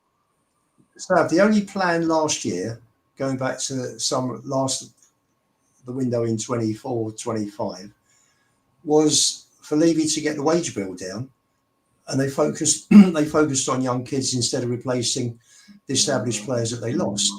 So for me, that was completely it was a total anti-football policy, and we didn't bring in the players that we needed to bring in. There was no succession plan in place for Sonny either. You know, and Sonny's not been the same player since Kane left. I think we've all seen that. So for me, there hasn't been a plan. You know, it's literally been. So who starts off the left then, Luke? But if there's no plan, we're all saying we want to see Xavi Simmons in that middle. Who is the guy that plays on the left? Is it Richie? Is it Tell? Is it Odeber? Is it Johnson? Is it Mawani? I mean, I think he will start with Richie. My personal feeling is that Frank will start with Richie tomorrow at centre forwards, because he'll stay with a regular centre forward because he hasn't got anyone else. Nawani was puffing after 10 minutes, wasn't he, the other nights? And he's not fit. Blank has just come back into training. So he'll stick with Richie. I think he'll play Johnson on the left. That's my personal opinion. What would I do? I'd play Odebear left and Johnson through the middle, because I think Johnson and Richie outside of being in the box don't give you too much, and I'd rather have Johnson in the box for when that one chance comes across, and rather than Richie. Sean, who's going left? If you have to, Sean, who's going left for you? Assuming you want Simmons in the 10. Tomorrow? Yeah. Just tomorrow moving forward. Matisse or Odebear. I'm happy to see either of them. Give them a chance. I think it depends on who the left back is. I think with Odebear, I think Odebear likes to play wider. I think he will be a wider winger, whereas Tell's more inverted. So I think if Spence plays, then you're doing the same thing that we was just saying didn't work in that both of them want to come in field. So I think if Udoggy's there, I think Tell should play, and I think if Spence starts there, then I think it should be Odebear. That's interesting what you just said, Luke, because I think isn't Hinchelwood injured for tomorrow? He got taken off. I don't know whether he was out. I know he got taken off in the last game. Yeah, I think. So I was just going to say that in terms of what we want to happen, but I think we're saying what will happen. I think he'll just stick Simmons there. He'll probably go with Paulinho, Bentancur, and Sarr. Could that be why he's playing Simmons there, Chris? That he truly doesn't rate any of the... Like I've said this before, and I know people say just give so-and-so a go. But if a manager doesn't rate any of the options he's got there, then isn't it showing by the fact that... I think that's exactly what it'll be. And that's the reason why he's played there so far, I think. I don't take too much the idea that it's a less physical introduction. It's not like Mwani, who hasn't played for ages. Simmons has been playing in a decent league at a decent level, so I don't think you need to protect him particularly. For me, it's exactly that. It's playing him there because I think so. The other options are just so bad. Yeah. You can see Frank. You can see Frank's not big on Tell, can't you? By leaving him out of the Champions League squad. Yeah. So he's not convinced by him at the moment, is he? No, I don't think he's convinced by any of the options on the left. That's why we wanted Savinho. I think he went into it and he wanted a winger, and we've got 5 of them. So that proves that he doesn't fancy any of them, because otherwise that wouldn't have been the focus of the attention as Savinho. So I think it's clear he wanted a left winger, and it just means that the purchases beforehand have become even more of a bit of a joke, really, because we've signed 3-4 of them in the last couple of years, and none of them are fancied by the manager. Just go and chuck Williams Barnett in there, see how he does. Got another Be interesting to see against Doncaster. When I've watched Williams Barnett, whenever I've watched the youth team play, Williams Barnett, he stands out like a sore thumb. I know it's at a very young age, but he's playing 2 years up, isn't he? If I'm not he's wrong. playing under 21s now. He's playing under 21s. He's 16. Yeah. He's 16. He's playing under 21s tonight, and he scored a hat trick. Yeah, that's a massive difference between him and Mikey Moore. I've been saying it for ages. Mikey Moore played under 18s football and then basically jumped up to the first team and then went down and played a couple of under 21s games. But he's always played against people until he played against the with the first team. He's always played against people his age, whereas Barnett's already being challenged now because he's playing against 19, 20-year-olds constantly. I think we've done that. There's 3 of them in the youth team that we're doing that with. I know some of that was a bit tongue-in-cheek, but he is 16. Let's please not just gas this guy up like he's going to be the next amazing player. He might be. Just. Oh, Lubo's already moved on from his previous one. He's already moved on to Williams Barnett now that he's got the other 10 before them wrong. He's moved on to Williams Barnett as the big. I'm surprised that Lubo doesn't tell us who the standout players in the under 8s are. To be honest, you just took a word out of my mouth, Chris. Yeah, Lubo, what 7-year-old at Tottenham should we be looking out for in 10 years? Who's the guy? But no, look, he does look. Again, Williams Barnett, when I have seen him play, I was always taught, if you want to see how good a footballer is, just watch their feet. Don't watch it, just watch their feet. And Williams Barnett's got it. But again, Chris, I agree. You know what will happen if Williams Barnett gets 15 minutes against Doncaster next Wednesday, like for example. If he drops his shoulder and beats a man, we will have video compilations. We will have, oh my God, he is better than Gavi and Pedri, and he's the next Paul Scholes. And we are, by the way, this isn't just Spurs fans. All clubs do this. They get a young player come through the ranks and go, oh my God, he's Messi. And Lubo is the cheerleader He's for also that. very good. I'd tell you he's also very good. Is Byfield. He's coming And through Thompson. very nicely. Thompson looks like Thompson. he'd be a decent Thompson looked good as well today. The best youngster that never made it was Lee Barnard. What a player he was. Barnard. Gosh. Lee Barnard and Jamie Slabber. I remember watching them both play in the first team. What a treat. What a time to be alive. Neil Fenn, McVeigh, What about Darren Caskey? Darren Caskey played a load of games, didn't he, in the first team? Caskey was a decent player, right? He had a career at a good level, and he scored the last-minute winner against Everton. I remember that really well. Yeah. I mean, can I just ask, while we're on that subject, guys, let me start. I mean, Sean, I know I think you've got the same opinion of me on this, I think. Tell me if I'm wrong. Look, Mikey Moore. Yeah. Thanks, everyone. Good night. I'll tell you what, actually, before I do that, Sean, I shouldn't be so rude. Big up to Phil Coys, been a member for 13 months. 13 months. He's had bad opinions on my channel and he's still going. Love you, man. Thank you very much for being here. Then let's make it another win. Come on, you Spurs. Big up the panel. Really appreciate you, my man. Big up to a user. I was waiting for it. It said, Levy will be at the West Stand at the Amex. Love you, Levy. This is Lubo's burner account. Let's have no two ways about it. The amount he says, love you, Levy, this is his burner account. Big up to you, a user. George, very generous as always. One of my main mods and a channel member. Big up to you, George. Really appreciate you, my man. Thank you very much. And a very generous super chat from Patrick, my man out there in the US. He said, Blaine, good to hear a fellow. Is that meant to say? Is that meant Norn Iron, Spurs fan. Norn Iron. Okay, love it. I have quite a posh accent for Northern Ireland. Most people in Belfast speak like that there, so I do. Sorry, I wasn't aware there was a posh part of Northern Ireland, but fair enough if you believe that to be the case.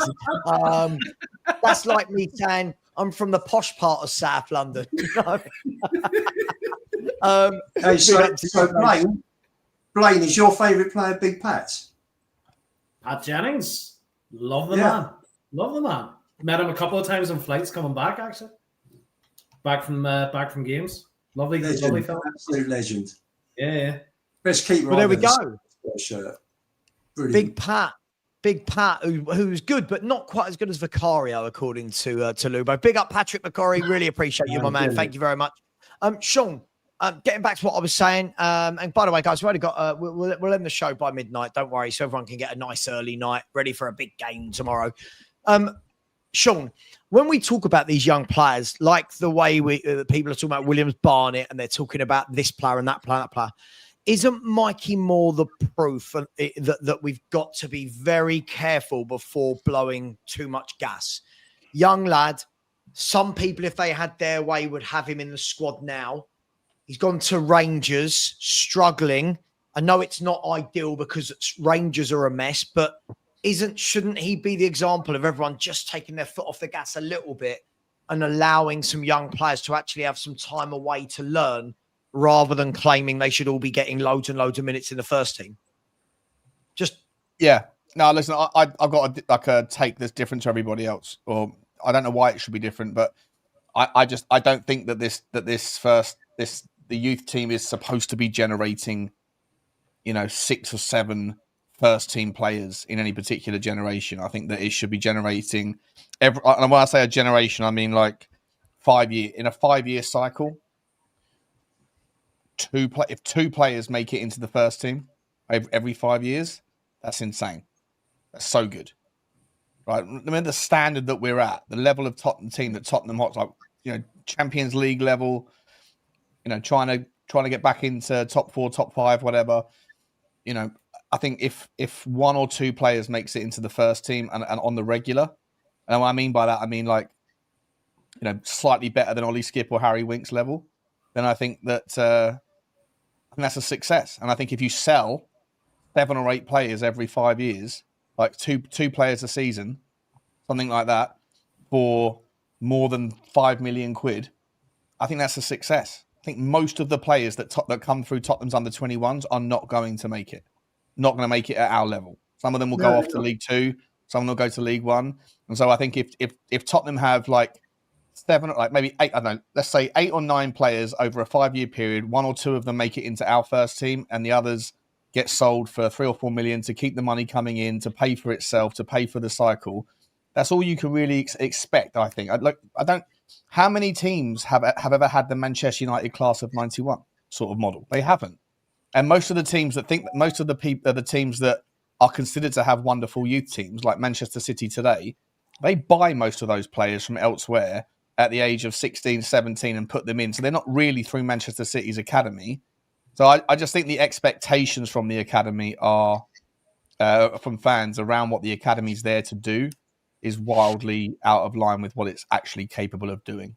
And bearing in mind that if Tottenham are going to find a 14, 15-year-old like a Luca Williams-Barnett or someone like him, like a Mikey Moore, like a Jamie Donnelly, like there's a hell of a lot of other teams around London that those players can go to, that those kids can go to.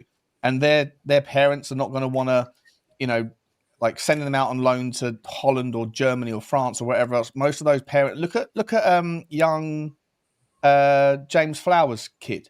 Right, he's apparently got a lot of talent, hasn't he? And but then there's an idea he was offered the chance to go to Ajax. I think it was Ajax, and James turned it down because he doesn't know if the kid's going to make it, and the kid's 8 or 9 years old or something, and he doesn't know if he's going to make it. But you're asking him to go and for James and his wife to go and up sticks and move to Holland on a women of prayer. Like there's so many different nuances and variables and other factors that come into play that determine whether or not those kids are going to make it. And not all of them are about the kid. A lot of them are about the parents and the willingness and the, like, how much money they've got. And are they like all those things that, I mean, I've got no idea how many different variables there are, but I can guarantee that there's hundreds.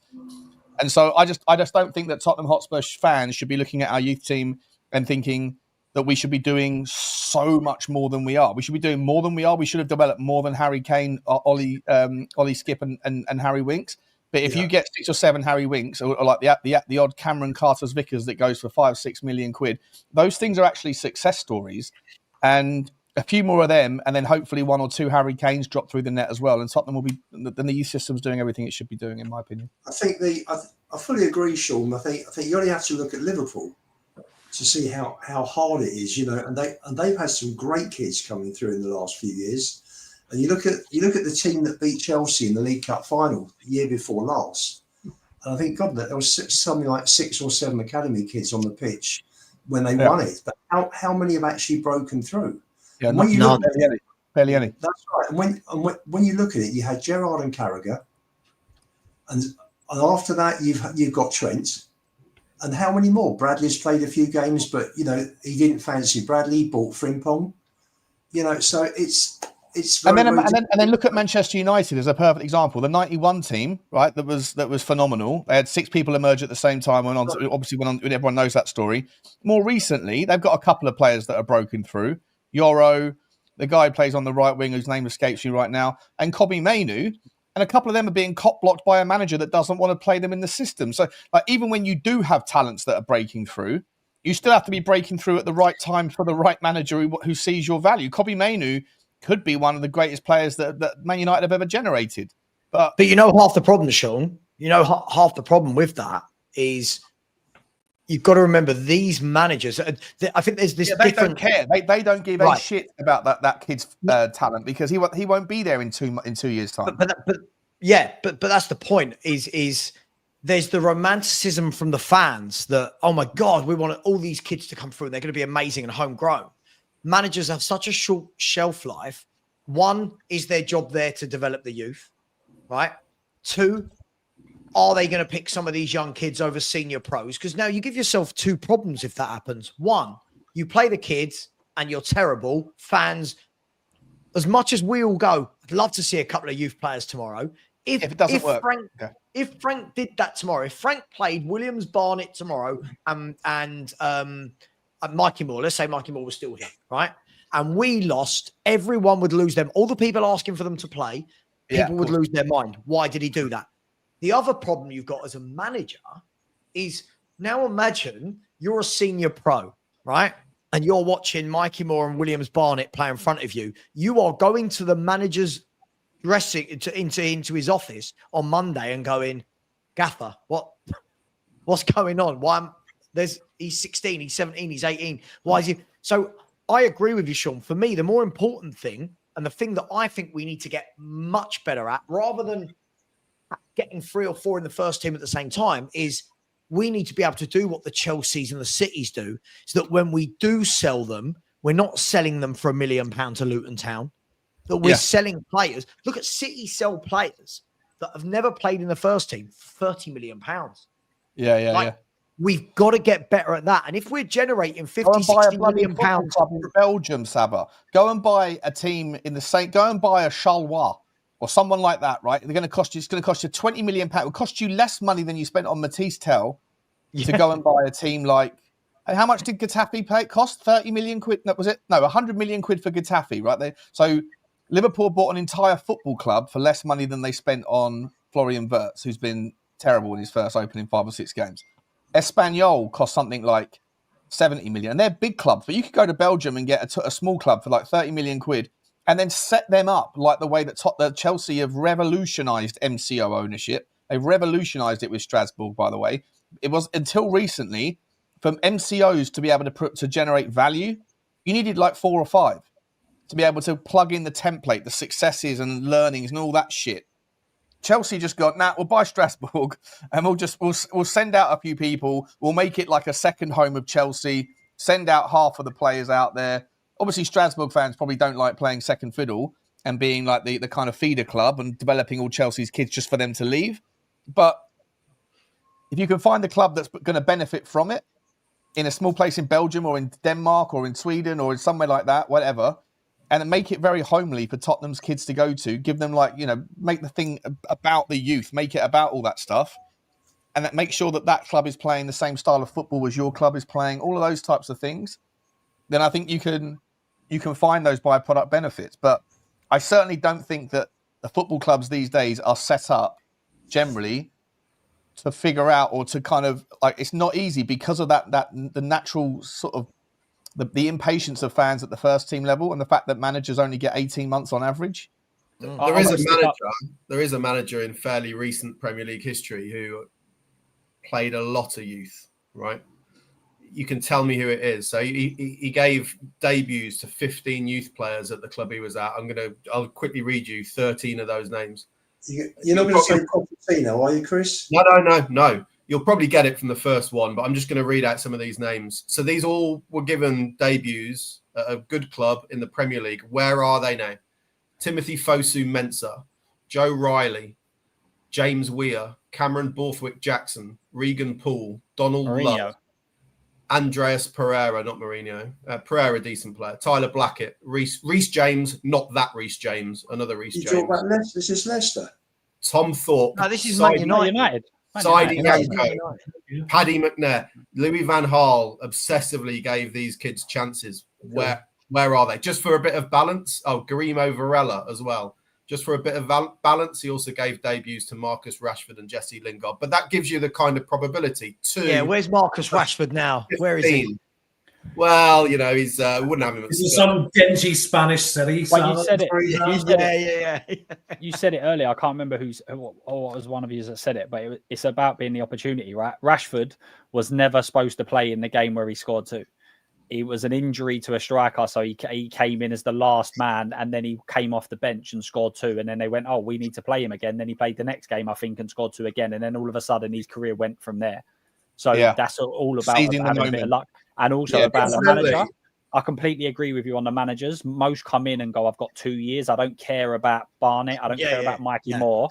But, and I'm going to back your manager here, I don't think Frank thinks like that. I think Frank always looks at the long term.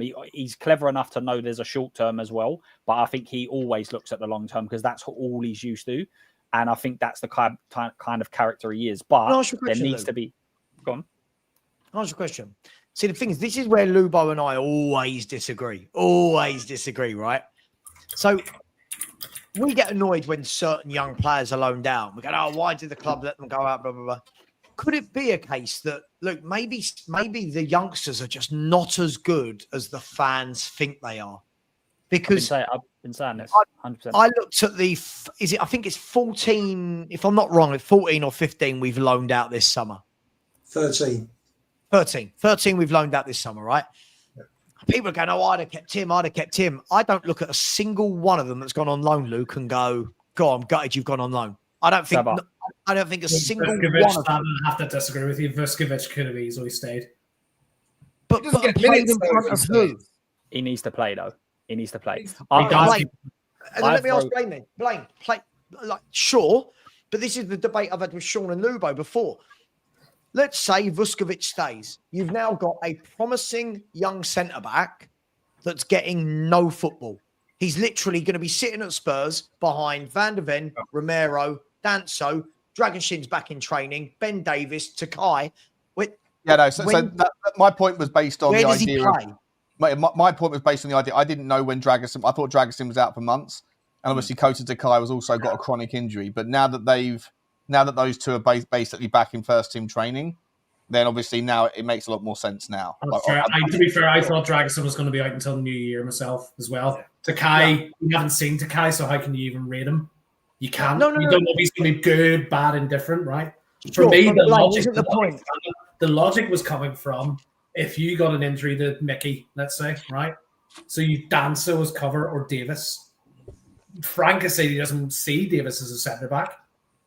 So Vuskovich could slot in there. Okay, Blaine, let's play that out. Let's play that out, right? So he might not see Ben Davies as a centre-back, but if you're turning around and going, right, there might be 3 games where we're short on centre-half between now and January, right? Are you going to keep Vuskovich around for the off chance that he might get 3 games?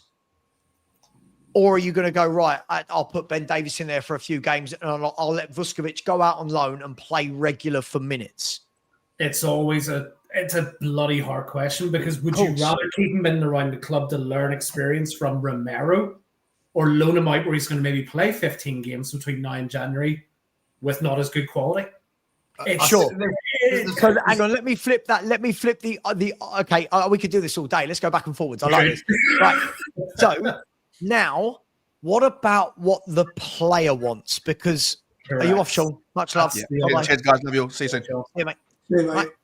Blaine, what about and this isn't even a hypothetical because since this has happened, Vuskovich has said, hasn't he? He said himself personally, and that's the other factor, of course. He wanted to go to get minutes. So what do you do with, like, when I have the argument with Lubo, like, oh, Donnelly should have stayed in around the squad. Cool. Mikey Moore should have stayed in around the squad. Cool. All these people, where on earth do they get minutes when we're talking about Odeberg struggling to get minutes? Right? We're talking about. No, I don't disagree with you on that. I think there's a case either way, Sam. There is a case either way. But as you've just pointed out, probably the biggest determining factor is what does the player want to do? And I agree with you wholeheartedly on that. But also, there's 2 other parts, though, as well. One, what does the fan base say about Thomas Frank when you put Vuskovich, who's never played a Premier League minute before in his life, into a Premier League or Champions League game and he gets embarrassed? And secondly, what does that do potentially if that happens? He's suddenly thrown into a game against Paris Saint-Germain away, gets rings run round him. What does that do to the development of an 18-year-old footballer? But these are hypotheticals, Chris. What if he goes and plays a smasher in both those games? What's more likely? How many 18-year-olds come in and absolutely dominate against Premier League or Champions League teams? I can't give you an answer. That's a very wide-ranging stat. Very wide-ranging. The damage you risk doing to a youth player by sticking him in before he's ready at the top level is unreal. I think that would be negligent of Thomas Frank to be doing that personally. We spoke about it earlier as well, about a long-term plan. I can't then criticize Spurs for going, okay, in the short term, we may lose out here, but in the long term, Vuskovich is going to be better developed. He's going to be more ready to play good games. So therefore, he needed to go out. And Sava, you was asking me about the loan signings and all of the players that have gone out. So at the end of last year, I went and reached out to all different YouTubers for the clubs that our young players went and played for to see what their view was, instead of loads of Spurs YouTubers coming on here and telling me that Yang had played 12 games and scored 4 goals. I wanted to see what QPR fans actually thought about him playing. I also done the same thing for all of the loan signings this year, and virtually all of them have come back to me and gone, they haven't really played, so I can't really give you much information. So there's a loan roundup that comes out from a few Spurs accounts every week. Yeah. People were getting 10 minutes here. Lankshire's played most games. Mikey Moore's not played. Donnelly's not played. That's actually wrong. I know a couple of Rangers fans very, very closely, and they're saying Mikey Moore is shit. That's what I'm saying is we're saying that these players should be playing for the first, and there are people out there saying they should be playing for the first team, not involved in squads, playing, and they can't get in these teams. They don't even start for Stoke. They don't even start for Rangers. Luke, they don't. They're can I not tell good you? enough. So on my first day on holiday, start chatting to the bloke next to me, and he's a Stoke City season ticket holder. And so my first question obviously was, I said, you got a couple of our lads. I said, what about Phillips and Donnelly? And he said, it was easier for me to talk about Phillips because he was here last year. And he said, yeah, he said, Phillips is good. Wouldn't go overboard. He said, Phillips is good. But he said, fact is the club this year has gone and bought 2 senior centre halves, and now Phillips isn't playing. Yep. Right. And he said, Donnelly I've seen very little of. He said, but when he has played, he doesn't look anywhere near the level of the senior pros that are above him. And this is the worry. And again, sorry, Lubo, when you and I debate this is why when people are going, Donnelly should be in the Spurs squad. If you can't go to Stoke, and if you go to Stoke and you've got 2 players above you in that position, that's a worry for me. That's a worry that if the manager's not looking and going, God, this lad from Tottenham has to play, that's a worry for me. So I'll go back to the list of 13, 14 players. I don't look at any of them and go, I'm gutted they've gone. I look at it the other way and say, you know what? Show yourself. Lancashire at Oxford, right? Go and grab 20 goals this season in all competitions. Do you know what I mean? Go and grab that opportunity. Yang in the last 4 games, do you know how many minutes he's got? Probably hasn't, I don't think. 0. He's not come off the bench for Portsmouth in any game for 4 games. So the only loan that looks to be coming off so far early. Listen, it's only 4, 5, 6 games. Is Lancashire at the moment? Yeah. He's scoring goals. I think he's got 3 and 5. I think so. But that's why when you said you wanted 3 or 4 of them to stay back and be coached by Frank, that's what I don't get. I wanted 2. Who? I wanted 2 because I thought Vuskovic would have more of an impact, to be honest with you, and I thought he would probably, based on what I've read about him, I thought he would come in probably maybe above Dragerson. I think that's the problem, though. I think as fans. Sorry, Chris, can I come to you in 1 second? Sorry. Hang on. I can't, you know me, I can't let Lubo get away with these sweeping statements. Sorry. Why would Vuskovic automatically go in the first team above Radu Dragusin, who's a Romanian international centre-half who's played in the Premier League and Serie A? Everything I've read about Vuskovic is this super kid who was playing Croatian First Division at 16, played a bit in the Polish League, went into the Belgian League.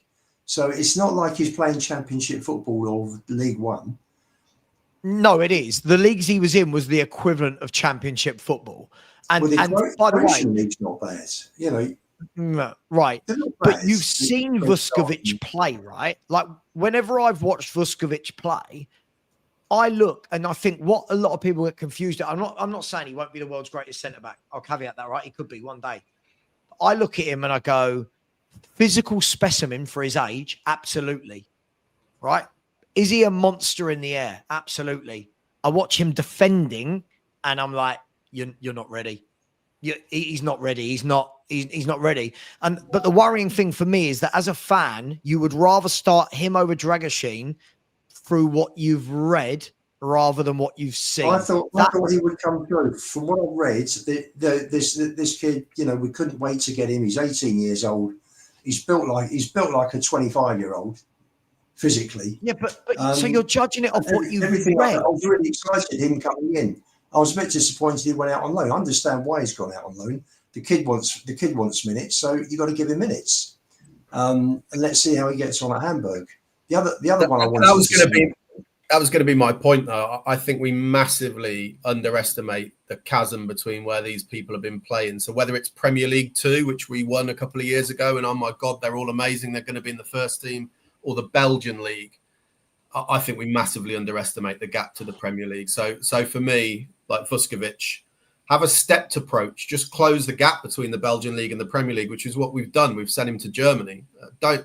I just think the danger of these kids who might be good rushing their development is no good for them. That's where now the new regime with Stuart Lewis on board can make a big difference, because we've never had that proper transition plan. How you take a player from academy, literally his job title, isn't it? Tens of hundreds of loans that haven't worked out from this club. We've got zero or very nearly zero value back. Now we possibly are doing the right thing.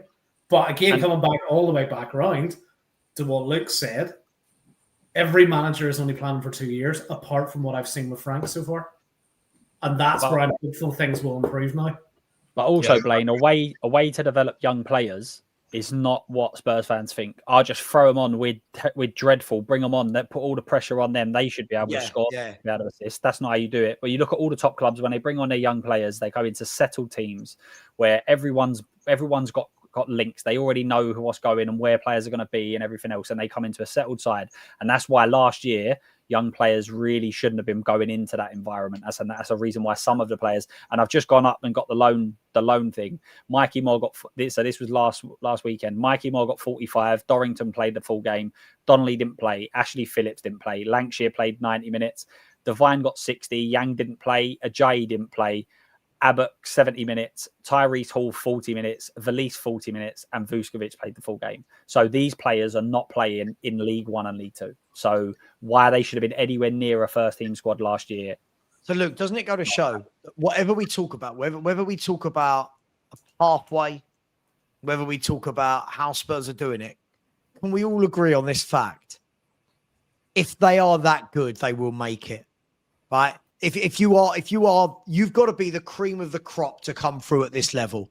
And unfortunately, I think a lot of people are watching these players playing League One, playing the Croatian league, the French league, not the French league, but, playing these leagues where it's not the Premier League, it's not La Liga. They're playing in these lesser leagues, and we're going, they could step straight into Spurs. And I look at what we've already done to people. Look how we've destroyed Radu Dragusin. Let's use him as an example. Radu Dragusin was a highly sought-after centre-back, right? Who fans have written off because he was asked to play in a system that was absolutely not what he is built for in any way, shape, or form. Yeah, he is an old-school centre-half who wants to put his head on everything. He wants to be in the box in a flat back four or a back three, and he wants to defend. But we're all watching him playing in this high line under Ange, and already fans going, don't rate Radu Dragusin.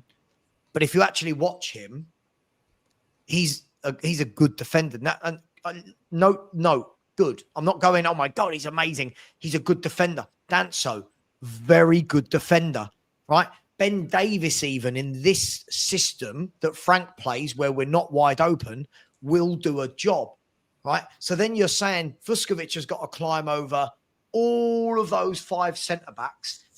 Now Takai, who we bought, and again, I don't know if Takai's any good. You run the risk of having this kid sitting there, and you're watching Romero and Van der Ven in training, but he's not playing. So as every week goes by, he's not in the squad. He's not in the squad. He's not in the squad. He's not playing. I don't know. It's a fair comeback to it. I still think inherently there are some things that you can learn, even if you're not playing every single game. Yeah. I mean, Vuskovic is of the age where he could go down and play the under-21s. Why not do that? Then you're playing every single game, every single week, and you're still but you're not in the first team. But isn't that the same thing, Blaine? Like if you're dropping down and playing under 21, you're not. Again, you're not you're not getting first team minutes. You're not getting, Okay, you know. To that point, then all these players that have just gone out on loan, they're not getting first team minutes either, Sava.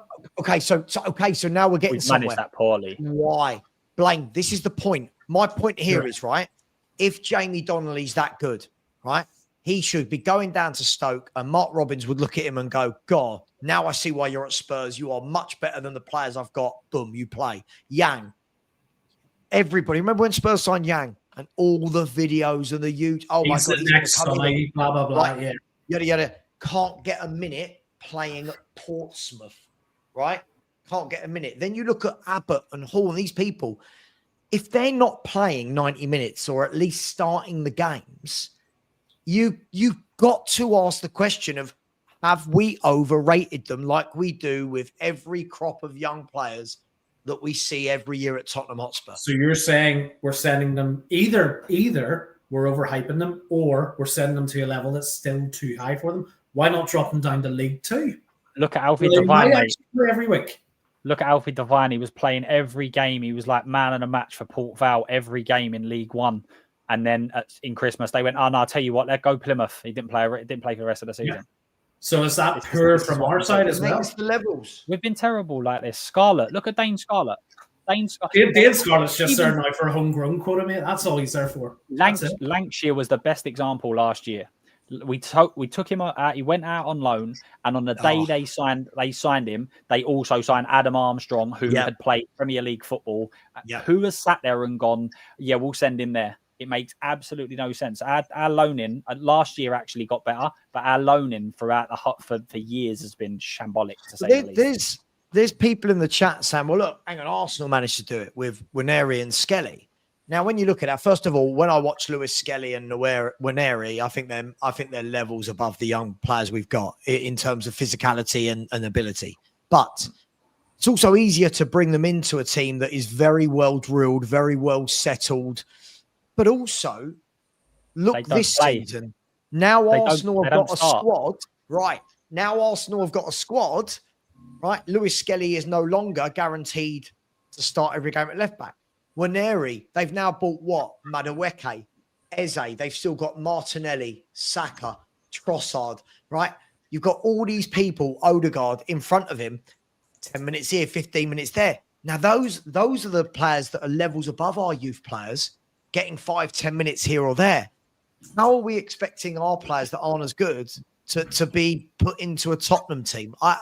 It's sad. It's virtually impossible these days for academy kids to come through.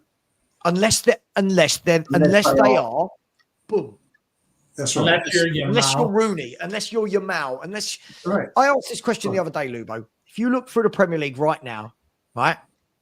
How many people are playing? How many youth players are playing in the first team? I'm talking about youth. I'm not talking about people who have played in the first team for 4 seasons, right? How many are playing at a very young age in the first team, week in, week out for a Premier League team?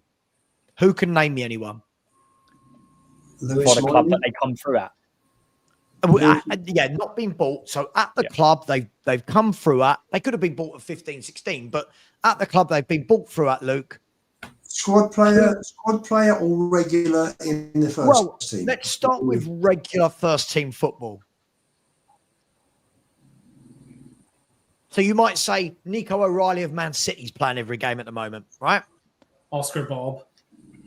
But Oscar Bob's struggling to get in the 11. But yeah, sure, Oscar Bob's one. Right, but he's been sure. But again, my point was Oscar Bob and Rico Lewis have been in and around that first team now for 3 years. Do you know what I mean? Those boys have. Phil Foden. Yeah, no. We're missing the point. No, hang on. We're missing the point of my question here completely. Phil Foden's a 25-year-old man with 3 kids, right? I'm not talking about Phil Foden. I'm talking about who is coming through the academy at a club last year or this year at the age of 17, 18, 19 and plays for their team. Can I back up your point, Saba, but in a different way? Sure, go for it. Two seasons ago, we won that youth league, right? The Premier League 2. And the players in that squad, what have they gone on to do? So you've got the best ones are the likes of Keeley, who've gone to sort of League 1 teams, but you've got players in there Dorrington, Pascozzi, or whatever his name was, Max Robson, Harvey White, George Abbott, Alfie Devine, Donnelly, Iago Santiago. People were going mental about, oh, he's a great player. We've got to play him. Soonsup Bell, when we signed him from Chelsea, was going to be the next big thing. Dane Scarlett. These players, they won that league. Chris, I can double that up, right? What people don't know about that season is the season before they changed how the under-21s league was structured. So Spurs, if it would have carried on being the way it was, Spurs would have got relegated from the top division because of the way that they finished bottom. So they would have got relegated. Because they didn't, they restructured. It means they stayed in the same league and won it. That is how that level works. You go from being relegated one year and you won it the next year. That is how the difference in that level works. By the way, guys, so just to give a bit of meat on the bones, by the way, my point was this point wasn't about knocking Tottenham. It was demonstrating how tough it is anywhere in the league. So does anyone know how many games Rico Lewis has played for the Man City first team without cheating? Just quickly off the top of your head, how many games has Rico Lewis played for Man City? 20? I'd say 25. 25. Right, so how time flies. Rico Lewis has played 100 games in the first team for Man City. Right? Sorry, I thought you said O'Reilly. No. Right. Rico Lewis. So Rico Lewis was somebody at the age of 17, 18 who broke in, right? You wouldn't say he was the first name on the team sheet, but has played a lot. So basically in the last 3 years, Rico Lewis has played 23 games in all comps, 27 games, 44 games. This year he's played 4, right? But my point is, when you look through the league, we always say Spurs aren't good at this. I keep hearing this. Spurs don't have a pathway. Who does? Who has got this magical pathway that we keep thinking about? And it's okay for City to do it. Man City were able to do that because Man City had a squad of world-class footballers that you go, all right, those 10 will play today. Go on, Rico. You start a right back because you're not the difference between us winning or losing this game. Who else? No, it comes back to Sean's point. Anyone. Yeah, but it comes back to Sean's point, and you have to actually ask yourself, what is the fundamental purpose of the academy at any Premier League club? Is it to provide first-team players, or is it to do what Chelsea do and essentially be a financial vehicle to help the club in other ways? It's a good question. Chris, every player who's playing, go through all the teams, they've all come through someone's academy at some stage, haven't they? Yeah, but at the top level, not many go on to perform for that top, especially the top half of the Premier League, but the Premier League as a whole, right? So I think it's a valid point that if you use it like Chelsea, I don't think you could say, even if no one came through to Chelsea's first team, I still think that would be a success the way that they run that. Chris, the other issue is that only 31% of the players playing regularly in the Premier League are English or British. That's the problem. No, well, I'm going to correct you in one thing. Not every player comes through an academy. You can pretend to be George Weah's cousin. He didn't last very long. Also, you need someone as gullible as Graham Souness to play. But guys, you get my point, right? Like, I know that as football fans, we're always harder on our own club than other clubs, right? But there isn't this magical pathway in any of these clubs for players. If you look at it, if you look at even Chelsea now, Chelsea have been brilliant at it for so many years. Even Chelsea now, if you look, every year they're buying youngsters from France, youngsters from Spain, youngsters from Brazil, right? You look at Arsenal. Yeah, we know Saka's been in the first team, by the way, for about 6 years, by the way, now. So I'm not counting him as a kid. You've got Waneri, who's on the bench. You've got Dowman, who's on the bench, but I don't think Dowman will be on the bench when everyone's fit. And you've got Lewis Skelly. If you look at Liverpool, Conor Bradley, right? He's not a guaranteed starter, is he? Hardly ever starts. You look at Newcastle. Who's come through at Newcastle? Well, look at the Champions League squads. Lewis Miley, basically. Right, Lewis Miley, who since they bought the midfielders doesn't get a game, right? And I'll tell you who's just gone, who came through. You had the Longstaff brothers, didn't you? Right, Anderson. They both gone. Elliot Anderson just come from. So do you see my point? Do you see my point here? you get where I'm going with this. Is that when we keep saying, "Oh, these young players aren't given a chance to Spurs," well, where are these young players being given a chance? Maybe they're just not ready. I'll tell you where it comes from, Sav. I think we've had, for me, I remember the early 90s when you had people like, was it late 80s, early through the 90s where you had Kasky and the like. 90s where you had Kasky coming through. As I say, you got the 5 biggies over the last 55 years that dwarf everybody else, which was Perryman, Hoddle, King, Judas, and who was the other one? Kane. I've had a mind blank. Kane, yeah. Just the club's record goal scorer, that guy, him. Pretty decent. Yeah. So when you've had a few players that have come through, Poch tried to bring some through, didn't he? With Winks and Skip, and they bought. I mean, they bought Tarat. Tarat didn't happen. Bentaleb didn't happen. That was Edwards didn't really do much. Yeah. And whereas in the 90s you had people like David Howes coming through, Vinnie Samways coming through. You did have. They may not have been top stars, but they came through it and they did a job for the team. But it's changed, right? And all of a sudden, Sav, Chelsea and Man City have dominated the youths for many years. And all of a sudden, we've now got Spurs. We've got a load of Spurs kids that have come through, and the youths they're winning their divisions for the first time in many years. They're winning divisions, so we're looking at them. I mean, I went with Johnny and Billy and a few of the boys. Went up to Burton to watch them. Went to Wimbledon last year, in the Youth Cup matches, and you see players coming through. I mean, Williams Barnett looked terrific when I saw him a few months ago. I think he played at Watford in a Youth Cup game, and we were down to 9 men before, I think, just after half time, and the game was gone. Terrible ref, probably, yeah. Sorry? Terrible ref if they were down to 9 men sending him off. No, I think I can't remember his name. The centre forward just headbutted. I don't know. Got involved in that. Lubo, can I just state the obvious though? Can I state the obvious? Like I know as I said, me and you, we've had this chat a lot, and you say about this group, and you've seen them, and they and you want them to do well. You want some. Yeah, no, hang on. I get that. I think we all want them to do well. And what I hate is when I talk about youngsters and I'm saying they're not good enough. People go, "Oh, you're a hater. You're a hater," and it's like, no, but. It's as somebody who's worked in youth football, I've seen that it's like 1% or something that get through across the country in a given year. Like it's not even 1%. Like it's tiny. The problem you've got is you've judged all those players when you're saying I'm watching the under 17s. The problem is you're watching them against other under 17s. For sure. That's a big problem.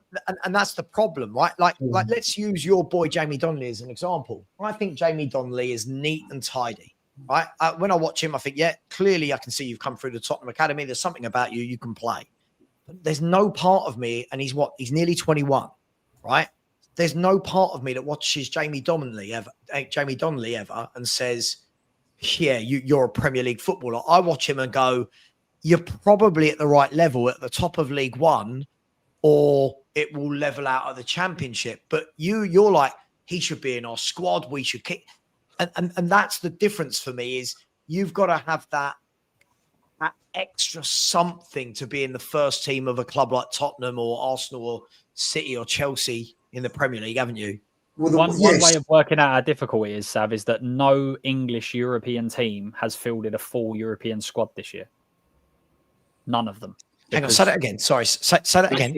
So all of the top, and I specifically for the Champions League, the five that are in the Champions League, none of them have fielded a 25-man squad this year because there wasn't enough club-trained players.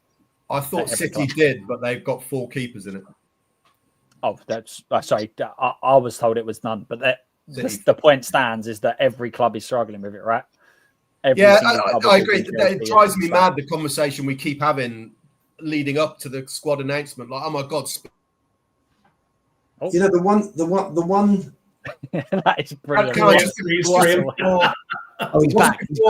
just wanted to say one thing just before we sort of draw to a close, because Lubo's already brought him up, So I'd just like to wish a happy 51st birthday to one of the greatest centre backs in our Premier League era for yesterday. Who, Ledley? No. You mentioned him before. 51. Who would be 51? Yeah. One of the best centre backs of the Spurs Premier League. It was 51 yesterday. So happy birthday. Mabba? No. What? You're not talking about Julius, are you? Oh, Sol Campbell. Shame on you, Chris. Are we? Sorry, shame on you, Lubo. You mentioned him. Chris, Are we you should get a red still card. angry? Are we still angry at something that a footballer did 30 odd years ago? Like, I don't get it, man. Because he still glorifies it now. That's why. They were singing about him again on Tuesday night, loads of songs. I'm like, God, can we just move? And we say that we're not obsessed with Arsenal, and we laugh at Arsenal being obsessed with Arsenal. It's because he keeps bringing it up. That's why he keeps mentioning it. Chris, he didn't say anything for years, but we can't let it go, can we? But... Chris, I'm on the concourse in the South Stand about half an hour before the game started on Tuesday night, and they're singing the Nicola Bertie song. I mean, it's ridiculous. Yeah, it's ridiculous. The one thing I will say, just sort of coming back to the thing about the kids, is it's nigh impossible these days to come through an academy unless you are absolutely tip top. But there are some players who don't get the opportunity, who should get the opportunity. And that's where I agree with Stell on. But a lot of that comes down to luck, Lubo, in terms of just getting the right opportunity. Someone gets injured.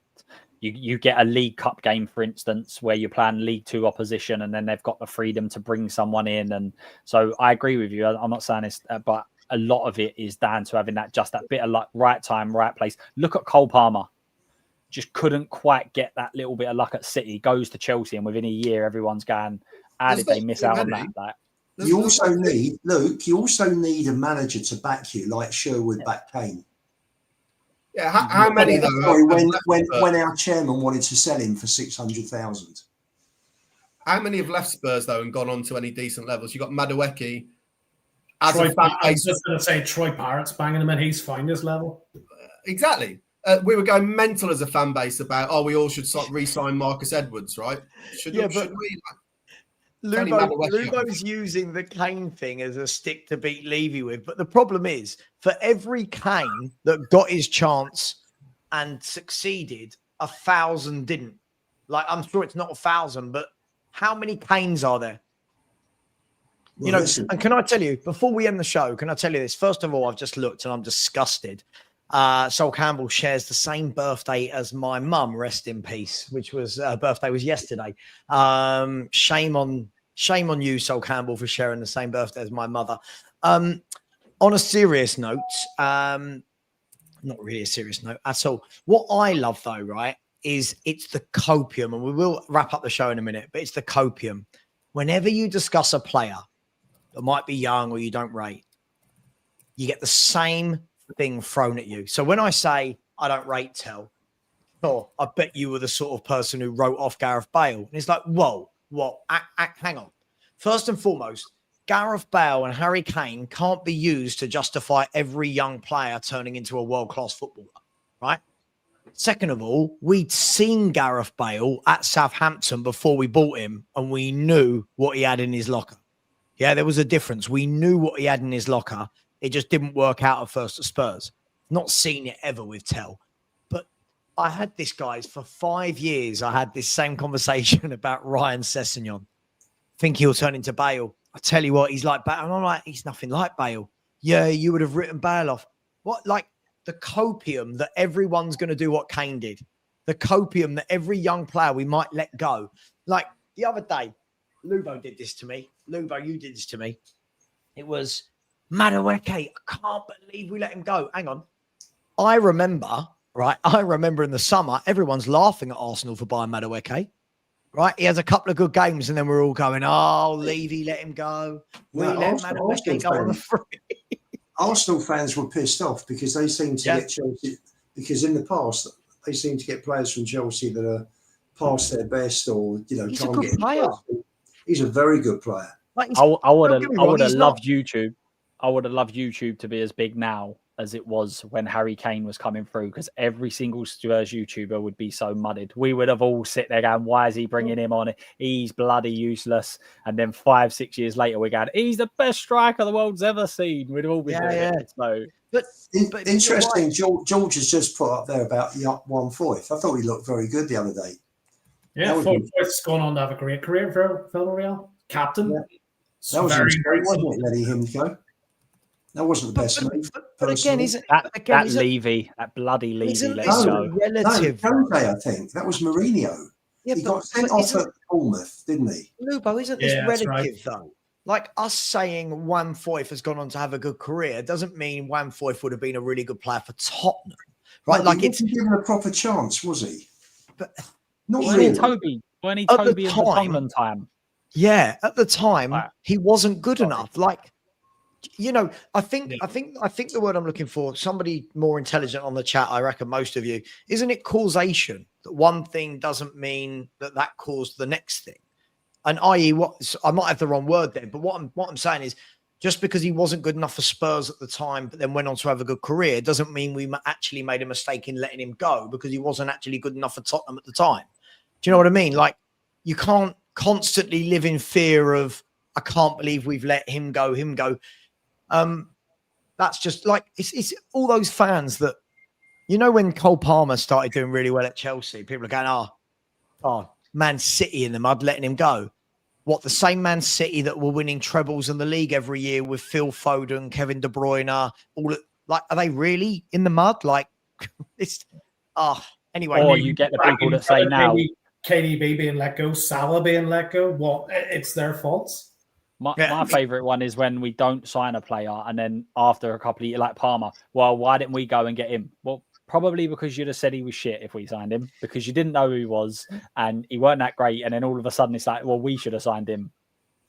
I mean, look, we're all guilty of that, right? We're all very, very guilty of that. But the problem is, if we go by that theory, our squad would be 500 people big at any one time because we should have signed everybody. Do you know what I mean? Like, but look, I am gonna end the show there, guys.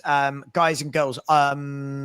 Super chat from my man, a user always said, Levy's war chest, all chest, no war. Love you always.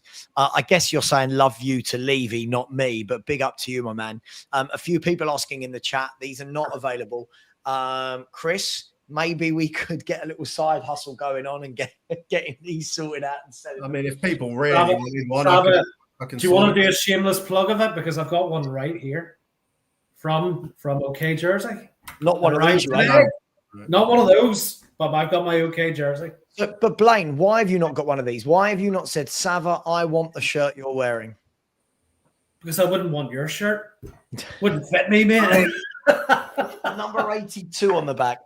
Guys, I am going to leave it there. Thank you very much. I'll be back tomorrow at 1:30 for a 3:00 kickoff. We'll have a watch along. Lubo, thank you very much for joining. You're going, Lubo, right? So enjoy the game. Luke, thank you very much. Please go. 1/4 in 4 years, because Poch bought him from Estudiantes for 8 million. In 4 years, he played 29 games only. I mean, it's a good job I'm not trying to end the show or anything if we're just going to go back to old things. I mean, brilliant. I'll tell you what, while we're at it, shall I bring up Sol Campbell's Wikipedia page again? Here we go. Here we go. Let's have a look. Let's have a little look at what Sol Campbell did, shall we, at Spurs? Where are we? Sol Campbell. There he is. Look, 315 games for the boy in a Spurs shirt. 315. Then went down the road. Naughty Sol. Anyway, Luke, everybody, please get over to Luke at Spotlight on Spurs.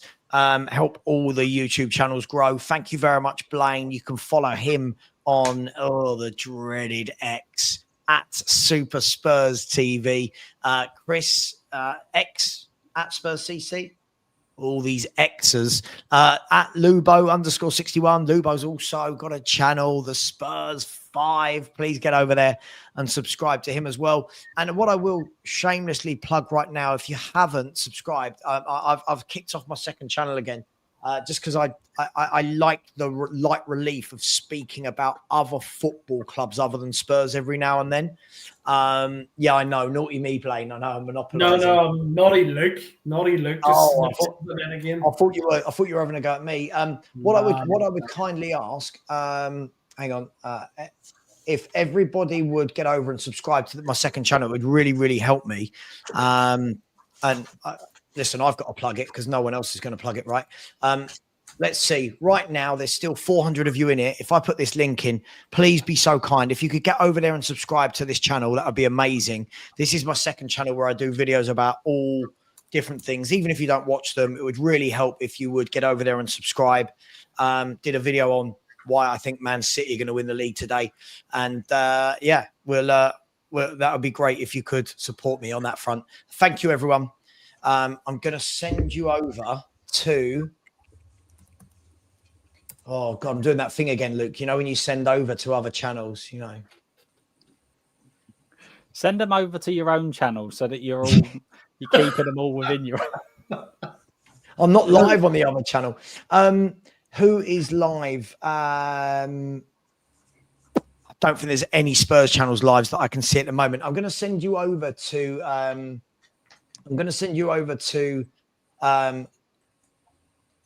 Donna Sam or Sarcasm City or Ransom Bants? Where do you want to go? I'll send you over to Sarcasm City. He's a great guy. So if when you get over there, please just smash the like button. Please subscribe. Say Sava Raid. Really appreciate that. And two of you have subscribed to that second channel of mine. Thank you for all your support. That's really nice that 2 out of 400 managed to smash that. Much love. Take care. And as always, Ange out. Oh, sorry, that was last year.